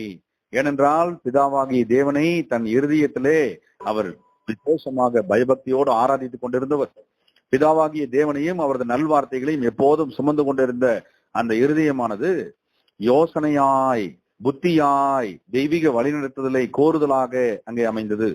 ஆகவே இத்தனை அவசரமாக இந்த ராஜாவாகிய சாம்ராஜ்ய சக்கரவர்த்தி இந்த கட்டளையை பிறப்பித்ததற்கு இதுதான் காரணமா என்ற காரணத்தை அறிந்து கொண்ட அந்த தேவனுக்கு பிரியமான ஆத்மாவாகிய தானியேல் அவர்கள் என்ன செய்தார் என்பதை நாம் பார்க்கிறோம். ஆமன்பானவர்களே, முதலாவது அவர் செய்த யோசனையும் புத்தியுமான காரியத்தை பற்றி வேதாகம சத்தியத்திலே விவரிக்கப்படுகிறது. தானியேல் 2ஆம் அதிகாரம் 16 மற்றும் 17 வசனம். தானியேல் 2:16-17. தானியேல் ராஜாவினிடத்தில் போய் சொப்பனத்தின் அர்த்தத்தை ராஜாவுக்கு காண்பிக்கும்படி தனக்கு தவணை கொடுக்க விண்ணப்பம் பண்ணினான். பின்பு தானியேல் தன் வீட்டுக்கு போய் தானும் தன் தோழரும் பாபிலோனின் மற்ற ஞானிகளோட கூட அழியாதபடிக்கு இந்த மறைபொருளை குறித்து பரலோகத்தின் தேவனை நோக்கி இரக்கம் கேட்கிறதற்காக. ஆமன்பான சகோதர சகோதரிகளே, இங்கே பிதாவாகி தேவனுடைய விசேஷித்த பிரியமான ஊழியனாகி தானியேல் மிக முக்கியத்துவம் வாய்ந்த ஒரு ஊழியத்தை இங்கே செய்தார். அது என்ன ஊழியம் என்பதை நாம் இந்த வசனங்களிலே விவரிக்கப்படுகிறது. இப்பேற்பட்ட அபாய சூழல், அங்கே மரண தண்டனை விதிக்கப்பட்டு விட்டது. ஒட்டுமொத்த பாபிலோனில் இருக்கக்கூடிய அனைத்து ஞானிகளையும் கொலை செய்யும்படியான ஒரு அபாயம், தனக்கும் தன்னுடனான தோழர்களுக்கும் நண்பர்களுக்கும் இப்படிப்பட்ட மரண தண்டனை நிச்சயம் இருக்கிறது என்பதை அறிவிக்கும் பொழுது உடனடியாக தேவனுடைய தாசனாய் இருந்த தானியேல் தேவனுடைய தயவுல யோசனையும் புத்தியையும் பெற்றுக்கொண்டு அவர் உடனடியாக தவணை கொடுக்க விண்ணப்பம் பண்றார். ஏனென்றால் அது உடனடியாக ராஜாவின் இடத்துல இந்த கட்டளை வெளிப்பட்ட பிற்பாட்டு இந்த கட்டளையை செயல்படுத்த வேண்டிய பொறுப்பு ஆரியோகு கிட்ட கொடுக்கப்பட்டது. தலையாரிகளுக்கு அதிபதியாக ஆரியோகு கிட்ட. அவரும் அந்த அரண்மனையில மிகப்பெரிய ஒரு அட்மினிஸ்ட்ரேஷன் சீஃப். அவர் வந்துட்டு இந்த தண்டனையை பற்றி விளக்கும் போது அதை அடுத்ததாக நிறைவேற்றுவதற்குரிய ஏற்பாடுகளை செய்வதற்கு ஏற்கனவே ராஜாவின் உத்தரவு நிமித்தம் அவர் துரிதப்படுத்தப்பட்டிருந்தார், அதாவது விரைவுபடுத்தப்பட்டிருந்தார். ஆகவே தானியேல் உடனடியாக யோசனையும் புத்தியுமாக தேவ தயவிலே தவணை கொடுக்க விண்ணப்பம் கேட்டார். மாத்திரமல்ல, அவர் தேவனுடைய வழிகாட்டுதலை பெறுவதற்கு, மறைபொருளை குறித்து அறிந்து கொள்ள பரலோகத்தின் தேவனாகிய சர்வ வல்லமையுள்ள இஸ்ரேலின் தேவனை நோக்கி இரக்கம் கேட்பதற்கான ஒரு விசேஷித்த சிந்தனையை தானியேல் உடனடியாக தேவ தயவிலே பெற்றார். ஆம்பன்பானவர்களே, அது எப்பேற்பட்ட ஆபத்து நிறைந்த சூழலாய் இருந்தாலும் சரி, மரணமே சந்திக்க நேரிடுவதா இருந்தாலும் சரி, தன் வாழ்க்கையின் மறுநாளை பார்க்க முடியாத அந்த இறுதி தருணங்களாய் இருந்தாலும் சரி, எல்லாரும் தானியேலை பாருங்கள் என்று சொல்லக்கூடிய அளவுக்கு தானியேலின் அந்த விசேஷித்த சாமர்த்திய செயல்பாடு வேதாகம வல்லுநர்கள் விவரிக்கிறார்கள். காரணம், பிதாவாகி தேவனே மகா பெரியவர், பிதாவாகி தேவனே அனைத்திற்கும் தீர்வை கொடுப்பவர், பிதாவாகி தேவனே அனைத்து காரண காரியங்களுக்கும் அவரே தீர்வையும் விடுதலையையும் ஆசீர்வாதத்தையும் கொடுத்து அனைத்திற்கும் ஊற்றும் காரணருமாக இருப்பவர். ஆகவே அப்பேற்பட்ட பிதாவாகிய தேவனிடத்துல அவரை நோக்கி அவரது வழிகாட்டுதலை வேண்டி இரக்கம் கேட்பதற்காக தானியேல் என்ன செய்கிறார்னா ஒரு முடிவு எடுக்கிறார். இந்த இரக்கம் கேட்பதனுடைய முடிவு என்பது சாதாரணமான ஒரு முடிவு அல்ல அன்பானவர்களே, விசேஷித்த வகையில ஒரு முடிவு. பிதாவாகி தேவன் தான் இதற்கு சொல்ல வேண்டும் தீர்வை என்ற வகையில பிதாவாகி தேவனை முற்றிலும் சார்ந்து நிற்கின்ற ஒரு நிலைமை. பிதாவாகி தேவனையே முற்றிலும் விசுவாசத்துடன் முற்றிலுமாக சார்ந்து நிற்கும் ஒரு நிலைமை. இந்த நிலைமைக்கு பெயர் தான் ஞானம். ஆம் அன்பானவர்களே, ஞானத்தின் புத்திரனாக தானியேல் தன்னை ஒப்பு கொடுத்தார். பிதாவாகி தேவனை முழுமையான விசுவாசத்துடன் நெருங்கி சேர்ந்து நிற்றல் என்பதே ஞானத்தின் முக்கியத்துவம் வாய்ந்த படி. ஆம் அன்பானவர்களே, கர்த்தருக்கு பயப்படுதலே ஞானத்தின் ஆரம்பம். ஆம் அன்பானவர்களே, பிதாவாகி தேவனுக்கு பயபக்தியாயிருந்து மறைபொருள்களை குறித்து பிதாவாகி தேவன் எப்படிப்பட்ட வெளிப்படுத்தலை கொடுக்கிறாரோ அந்த வெளிப்படுத்தலை பெறுவதற்காக, அந்த இரக்கத்தை பெறுவதற்காக தானியேல் மனத்தாழ்மையுடன் கீழ்ப்படிதலுடன் தொடர்ந்து செயல்பட்டார். ஸ்லைட்ல நம்ம பார்க்கலாம், தானியேலுக்கு ஞானம் இவ்விதமாகவே கிடைத்தது. பிதாவாகி தேவனிடத்துல முழுமையாக விசுவாசத்துடன் சார்ந்து அவரிடத்துல நெருங்கி சேர்ந்து மனத்தாழ்மையோடும் கீழ்ப்படிதலோடும் செயல்பட்ட பாங்கு, இதுவே தானியேலின் ஞானத்திற்கான காரணம். ஆகவே தானியேல் வகுப்பாராக அழைக்கப்பட்டிருக்கிற அவரது அருமை திருச்சபை, கிறிஸ்து இயேசுவின் தலைமையின் கீழ் இருக்கக்கூடிய அருமை திருச்சபைக்கும் இதில் ஞானமிக்க பாடம் உண்டு. நாம் கர்த்தராகி இயேசு கிறிஸ்துவினுடைய பிள்ளைகளாக பிதாவாகி தேவனிடத்துல நம்முடைய வாழ்க்கையினுடைய எந்த சந்தர்ப்ப சூழ்நிலையிலும் அபாயங்களோ அல்லது பேர் ஆபத்துகளோ அல்லது ஜீவன் சம்பந்தப்பட்ட ஆபத்துகளோ வந்திருக்கும் போதெல்லாம் அல்லது வர இருக்கும் போதெல்லாம் தேவனிடத்திலே முழுமையான விசுவாசத்துடன் அவரையே சார்ந்து அவரிடத்திலேயே நம்மை ஒப்புக் கொடுத்து அவரை நோக்கியே இரக்கம் கேட்பதற்காக முழுமையான மனத்தாழ்மையுடனும் முழுமையான கீழ்ப்படிதலுடனும் உண்மையாய் செல்லும் பொழுதெல்லாம் பிதாவாகிய தேவனுடைய வழிகாட்டுதலை, பிதாவாகிய தேவனுடைய ஞானம் மிகுந்த இரக்கத்தை, அவரது விசேஷ விடுதலையை நாம் தேவ உத்தரவின் பேரிலே, தேவனுடைய சித்தத்தின் பேரிலே நாம் பெறலாம் என்பதற்கு இங்கே தானியேலினுடைய வாழ்வின் உண்மை சம்பவம் நமக்கு ஒரு விசேஷித்த கலங்கரை விளக்கமாக வழிகாட்டுகிறது என்பதை நாம் இங்கே ஆராய்கிறோம். அன்பானவர்களே, ஆண்டவராகிய இயேசு கிறிஸ்துனுடைய வாழ்க்கை இவ்விதமாகவே தானியேலை போலவே அவருக்கு ஏற்பட்ட பல்வேறு விதமான இறுதி நேர நெருக்கடி நிலைமை, இறுதி நேர பல்வேறு சோதனைகளிலே பிதாவாகிய தேவனையே சார்ந்து இறுதியாக கெத்செமனே தோட்டத்தில பிதாவாகிய தேவனுடைய வழிகாட்டுதலை பெறுவதற்கும் அவருடைய சித்தத்தை இறுதி நேரத்திலே அறிந்து கொள்வதற்கும் அவர் காத்திருந்த காத்திருப்பின் நிகழ்விலே இங்கே கர்த்தர் இயேசு கிறிஸ்து தானியேலை பிரதிபலித்ததை நாம் பார்க்கலாம்.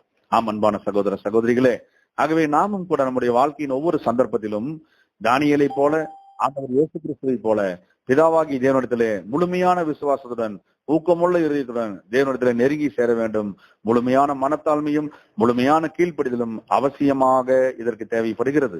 ஆகவேதான் தானியேல் 2ஆம் அதிகாரம் 8ஆம் வசனத்திலே தானியேல் மற்றும் ஒரு விசேஷித்த தேவ தயவை பெற்றார். அந்த தயவை அவரது தோழர்களுக்கும் வெளிப்படுத்தினார். வசனத்தை வாசிக்க கேட்போம். தானியேல் 2:18. அனனியா, மிஷாயேல், அசரியா என்னும் தன்னுடைய தோழருக்கு இந்த காரியத்தை அறிவித்தான். அன்பானவர்களே, பிதாவாகிய தேவனிடத்திலே முழுமையாக சார்ந்து முழு விசுவாசத்துடன் சார்ந்து நின்ற தானியேல் மனத்தாழ்மையுடனும் கீழ்ப்படிதலுடனும் இந்த காரியங்களுக்காக தேவனுடைய இரக்கத்தை கேட்பதற்கு முடிவெடுத்த தானியேல் எங்கே நிற்கிறார்? தனது தோழர்களுக்கும் இந்த காரியத்தை முழுமையாக விவரித்தார். இது எப்பேற்பட்ட ஒரு மனநிலை பாருங்கள்.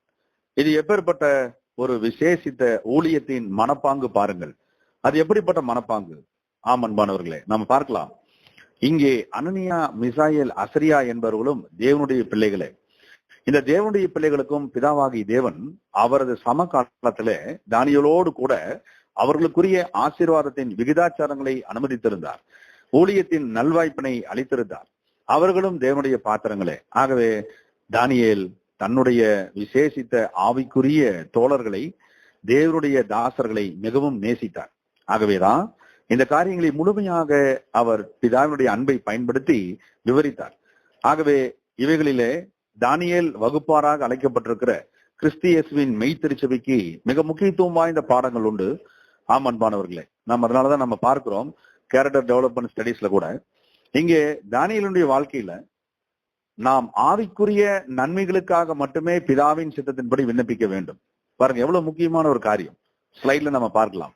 நாம் ஆவிக்குரிய நன்மைகளுக்காக மட்டுமே பிதாவினுடைய சித்தத்தின்படி விண்ணப்பிக்க வேண்டும். தானியேலினுடைய வாழ்க்கையில இங்கே ராஜாவுக்கு வெளிப்படுத்தப்பட்ட சொப்பனம், அந்த சொப்பனத்தினுடைய விளக்கத்தின் மூலம் தேவன் மகத்தானவராக செயல்படுவதற்கு அவர் ஏற்பாடு செய்திருக்கிறார். அது மாத்திரமல்ல, அவரது தெய்வீக திட்டத்தை வெளிப்படுத்த சித்தமுள்ளவராய் இருக்கிறார் என்பதை தேவ தயவிலே தேவனால் அருளப்பட்ட ஞானத்தின் ஊடாக இவைகளை அறிந்திருந்த தானியேல் ஆவிக்குரிய அந்த தெய்வீக திட்டத்தின் ஏற்பாடுகளை அறிந்து கொள்வதற்கு பிதாவின் சித்தத்தின்படியே அவரது இரக்கத்தை கோருவதற்கு விண்ணப்பிக்க தொடங்கினார். அதே நேரத்தில் இந்த விண்ணப்பமானது செலுத்தப்பட்ட பிற்பாடு அதற்கு பின் பிதாவாகி தேவன் நமக்கு இயற்கையாகவே கொடுக்க வேண்டிய பதிலுக்காக காத்திருக்க வேண்டும். தானியேலும் அவரது நண்பர்களும் இந்த ஜெபத்தினை ஏறெடுக்க வேண்டும். தானியேல் மாத்திரமல்ல, தானியேலினுடைய தோழர்களும் பரலோகத்தின் தேவனை நோக்கி இரக்கம் கேட்பதற்குரிய ஒரு விசேஷித்த சபை கூடுகையின் ஜெபம். கர்த்தர் ஏற்கனவே சொல்லியிருந்தார், எங்கே என்னுடைய நாமத்தினாலே 2 பேர் 3 பேர் 2 அல்லது 3 பேர் கூடி எங்கே கூடுகிறீர்கள் அங்கே அவர் நடுவிலே நான் இருப்பேன் என்று. அப்படியாக தானியேல் மாத்திரமல்ல, தானியேலுடன் இன்னும் 3 பேர். ஆக இவர்கள் ஒரு சபையாக அன்றைக்கு பாபிலோன் சாம்ராஜ்யத்தினுடைய புறஜாதியாக இருந்த போதிலும் சக்கரவர்த்தியாக அனுமதிக்கப்பட்ட நேபுகாத் நேச்சாருடைய அரண்மனையில தேவனுடைய சபை இயங்கிற்று என்றால் அது ஆச்சரியம் அல்லவே.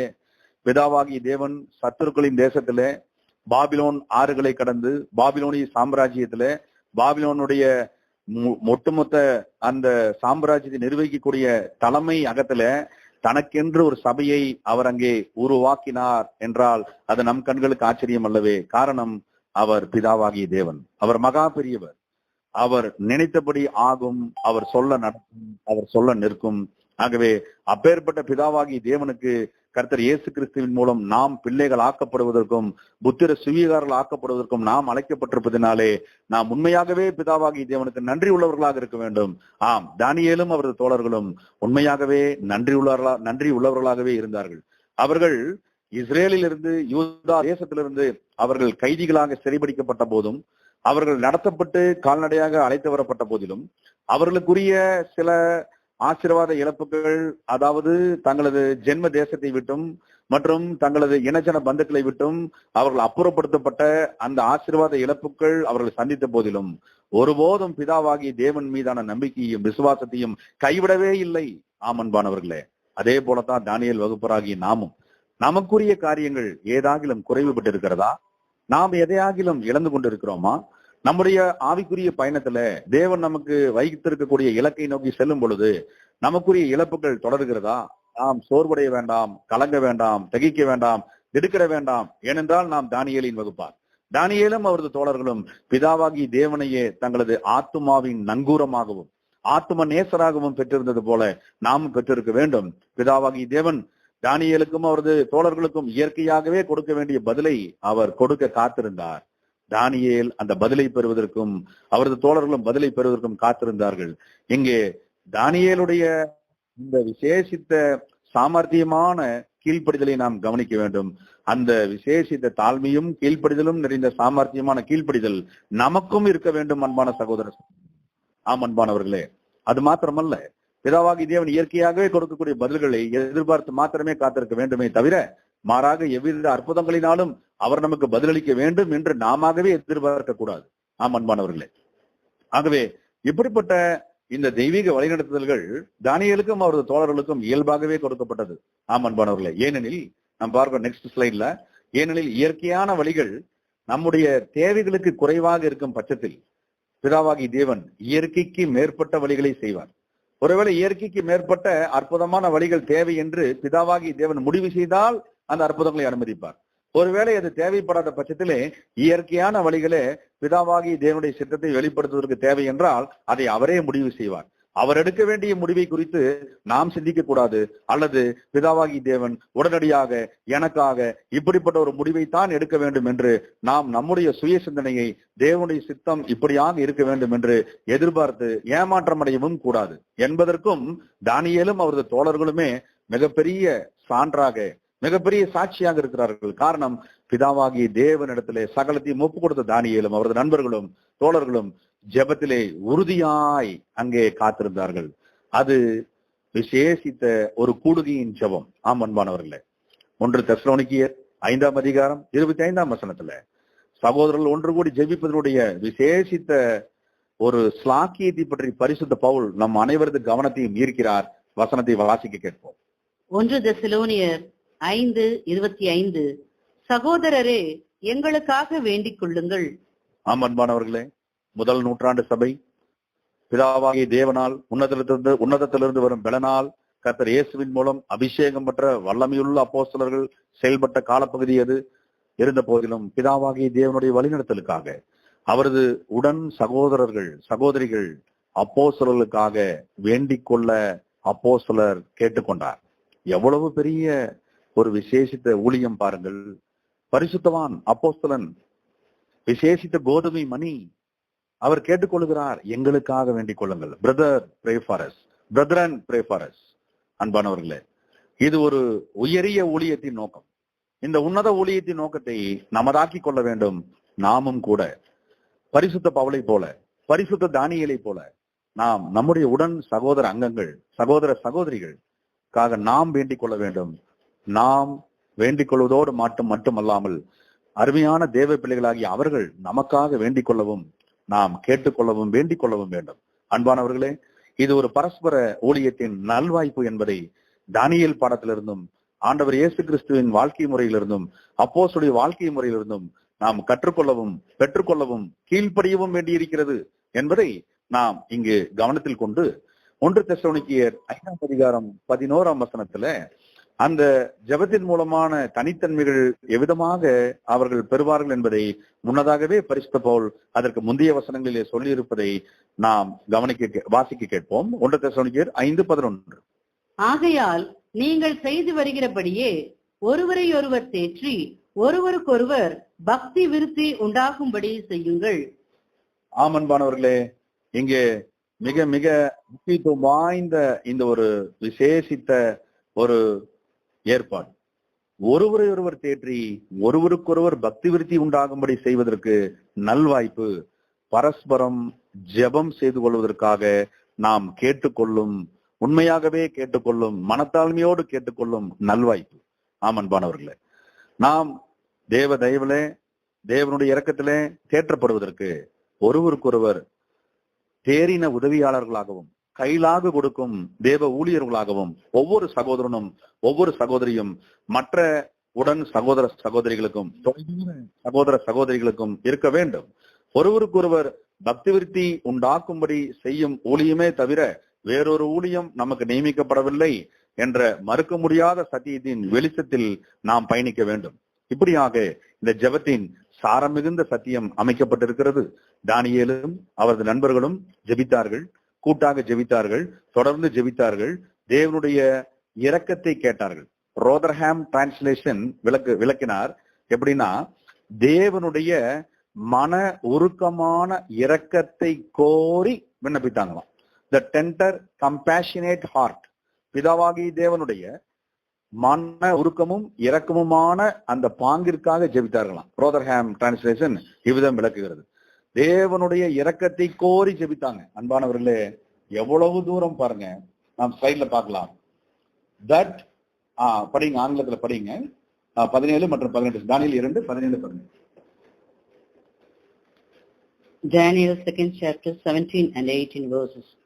Then Daniel to his own house departed, and to Hananiah, Mishael, and Azariah, his companions, made the matter known, that tender compassion they might seek from before the God of the heavens, concerning this secret, that Daniel and his companions might not be destroyed with the rest of the wise men of Babylon. ஆமன்பான சகோதர சகோதரிகளே, பிதாவாகிய தேவனுடைய மிக உயரிய மன உருக்கமான இரக்கத்தை நோக்கி அவர்கள் வேண்டிக் கொண்டார்கள். எவ்வளவு அருமையான தேவ தயவை நாடுகிற அருமையான ஆத்மாக்கள் பாருங்கள். அதே போல நாமும் இருக்க வேண்டும். ஆண்டவராகிய இயேசு கிறிஸ்து பிதாவாகிய தேவனுடைய மன உருக்கமான இரக்கத்திற்காக அவர் எப்போதும் ஜெபித்தார். அதே போல அவரது அருமை திருச்சபை தானியேல் வகுப்பினர் இவ்விதமாகவே காணப்பட்டார். ஆகவே பிதாவாகி தேவன் இந்த காரியங்களை குறித்து அவர் விசேஷமாக அந்த ஜெபத்திற்கான அங்கீகரிப்பை கொடுத்தார். இதுதான் முறையான ஜெபம், ப்ராப்பர் பிரேயர். ஆகவே ஒவ்வொரு புதிய சிருஷ்டி வகுப்பினரும் தானியேலை போல, ஆண்டவர் இயேசு கிறிஸ்துவை போல முறையாக ஜெபிக்க கற்றுக்கொள்ள வேண்டும்.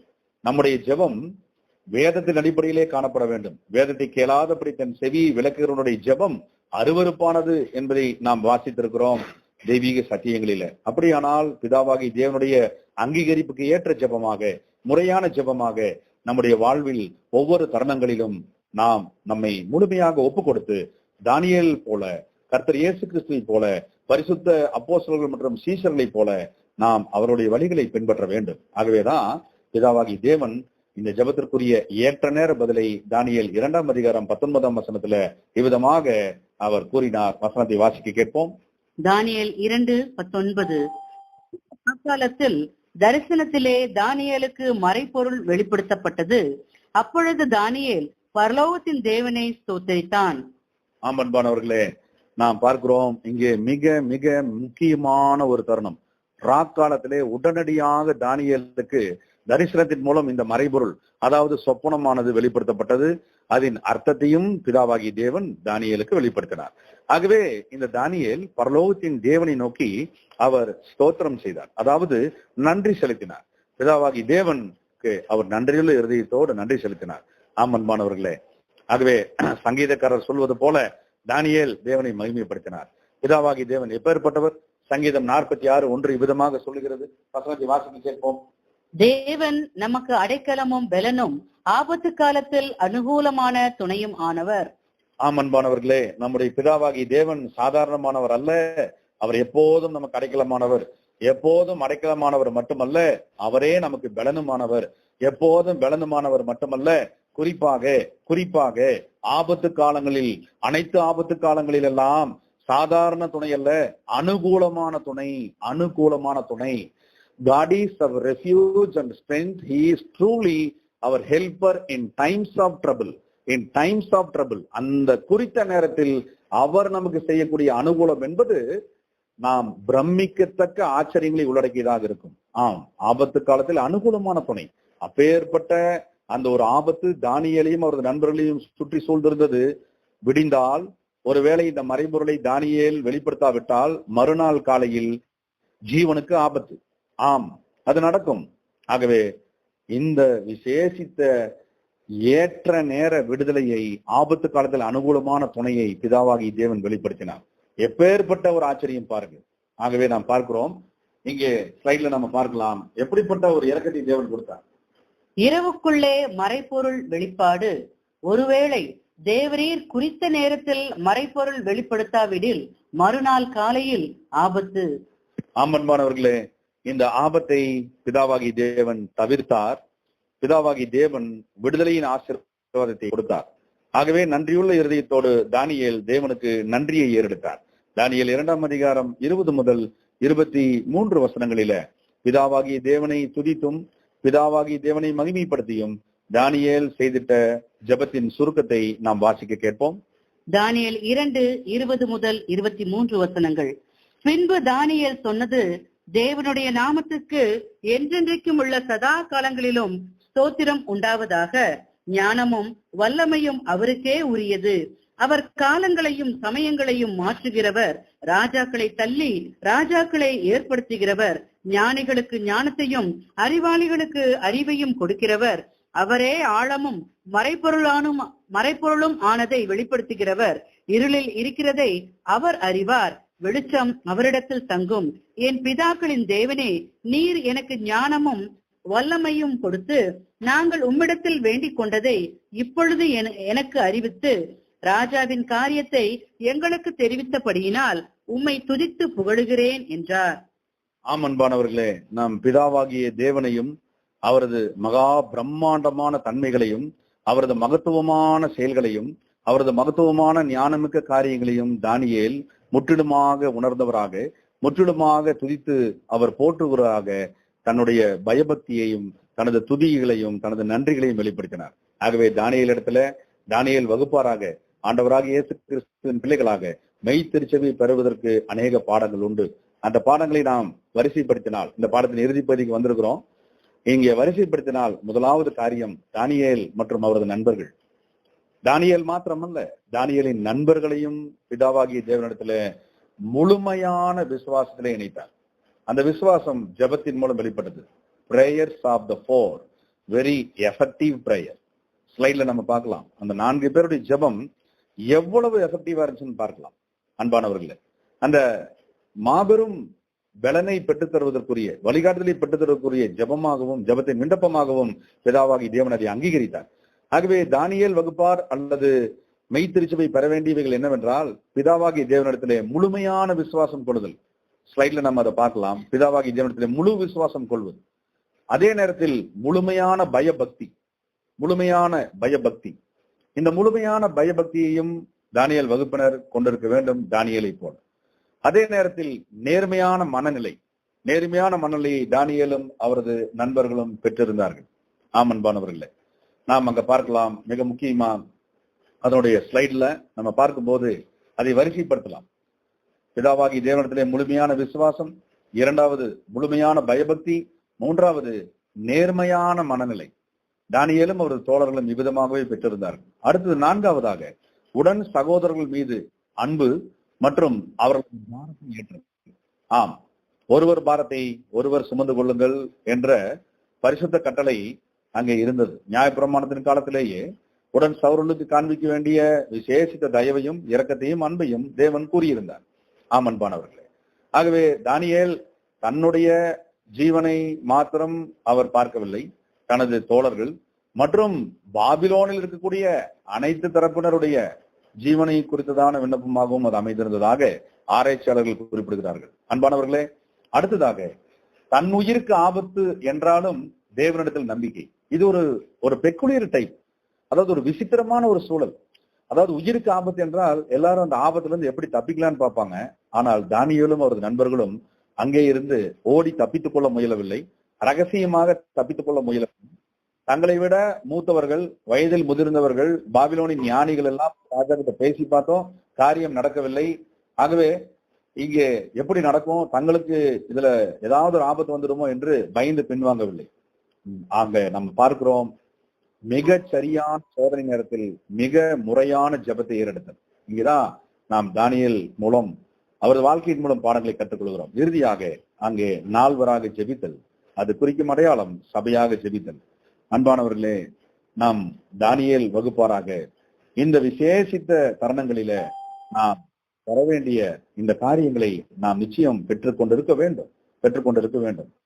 ஆகவேதான் பிதாவாகி தேவனை இதற்காக அவர் மகிமைப்படுத்தினார். இந்த காரியங்களை பிதாவாகி தேவனை இவர்களுக்குள் வருவதற்காக இப்படிப்பட்ட சோதனை நேரத்தை, ராஜாவின் சொப்பனத்திற்கும் அதன் அர்த்தத்தை, அதனுடைய விளக்கத்திற்கும் இவர்கள் தேவனிடத்துல ஜெபித்து இரக்கம் கோருவதற்குரிய சந்தர்ப்பத்தை தேவனே உருவாக்கி வழங்கினார். ஆகவே இப்படிப்பட்ட அருங்குணங்கள் உருவாவதற்கு தேவனே அதற்குரிய சோதனையை அனுமதிக்கிறார் என்பதை தானியேலின் வாழ்க்கையின் மூலம் கற்றுக்கொள்கிறோம்.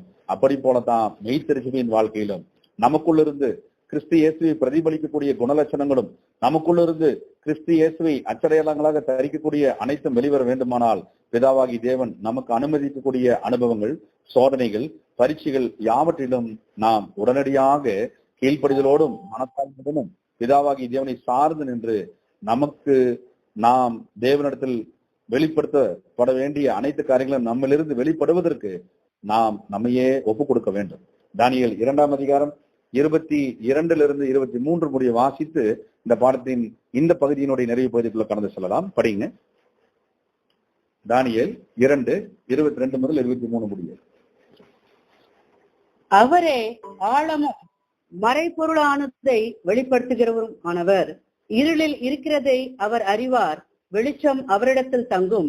எங்கள் பிதாக்களின் தேவனே, நீர் எனக்கு ஞானமும் வல்லமையும் கொடுத்து நாங்கள் உம்மிடத்தில் வேண்டிக் கொண்டதை இப்பொழுது எனக்கு அறிவித்து ராஜாவின் காரியத்தை எங்களுக்கு தெரிவித்தபடியினால் உம்மை துதித்து புகழுகிறேன் என்றான். ஆம் அன்பானவர்களே, இங்கே பிதாவாகி தேவனை இறுதியாக இங்கே இந்த ஜெபத்திலே தானியேல் மகிமைப்படுத்துகிறார். இப்படியாக நாங்கள் வேண்டிக் கொண்டதை என்று அவர் சொல்லும் போது பார்க்கிறோம், இங்கே தானியேல் தான் ஜெபித்ததை மாத்திரம் கூற, தன்னுடைய தோழர்களாக இருக்கக்கூடிய அனனியா, மிசாயேல், அசரியா இவர்கள் ஜெபித்ததையும் அங்கே குறிப்பிடுகிறார். அன்பானவர்களே, ஆகவே இங்கே உடன் தேவ பிள்ளைகள் பிதாவாகி தேவனை அங்கே இரக்கம் கோரி அவர் அங்கே குறிப்பிட்டு தேவனுக்கு நன்றி சொல்வதை நம்ம பார்க்கிறோம். ஒருவேளை தானியேல் அரியாவினிடத்துல தான் மாத்திரம் தப்பித்துக் கொள்வதற்கு விண்ணப்பம் செய்திருந்தால் அதற்குரிய வாய்ப்பு கிடைத்திருக்குமோ இல்லையோ நமக்கு தெரியாது. ஆனால் பிதாவாகிய தேவனே இதற்கு முழுமையான தீர்வை தருபவர் என்று தானியேல் முற்றிலும் நம்பி விசுவாசத்துடன் தான் மாத்திரமல்ல தன் உடன் தோழரும் அவ்விதமான விசுவாசத்தில் பங்காளிகளாக வேண்டும் என்று அவரிடத்திலே முழு காரியத்தையும் விளக்கினார். அதன் நிமித்தம் அந்த 3 தோழரும் தானியேலுடன் இணைந்து இந்த விசேஷித்த ஊழியத்தில் பங்கெடுத்தார்கள். அப்படி போல நம்முடைய வாழ்க்கையிலும் கூட நாம் பிதாவாகி தேவனுடைய சித்தத்தை செய்யும் காலங்களிலும் கூட நாம் உடன் தேவ பிள்ளைகள் ஒருவருக்கொருவர் மிகுந்த உற்சாகத்துடனும் ஊக்கத்துடனும் நாம் ஜெபித்துக் கொள்வோம். பிதாவாகி தேவனுடைய சித்தத்தை செய்வதற்கு ஏக மன நிர்ணயமாய் ஆலோசித்து ஒருவருக்கொருவர் பாரத்தை சுமந்து ஒருவருக்கொருவர் அன்பு செலுத்தி ஒருவருக்கொருவர் ஊக்கமாய் ஜெபித்து நீதிமான் செய்யும் ஊக்கமான வேண்டுதல் மிகவும் பலனுள்ளதாய் இருக்கிறது என்ற விசேஷித்த தேவனுடைய நற்பலனை பெறுவதற்கு பிதாவாகி தேவன் தாமே நம் ஒவ்வொருவருக்கும் கிருபை செய்வாராக. தானியேல் 2ஆம் அதிகாரம் 23ஆம் வசனம் முடிய நாம் இந்த பகுதியிலே தியானிப்பதற்கு தேவன் சமயம் கொடுத்திருக்கிறார். அடுத்த தொடர்ச்சியான பகுதிகளை தேவனுக்கு சித்தமானால் வரும் காலங்களில் தியானிக்க தேவன் தாமே கிருபை செய்வாராக. ஆமென்.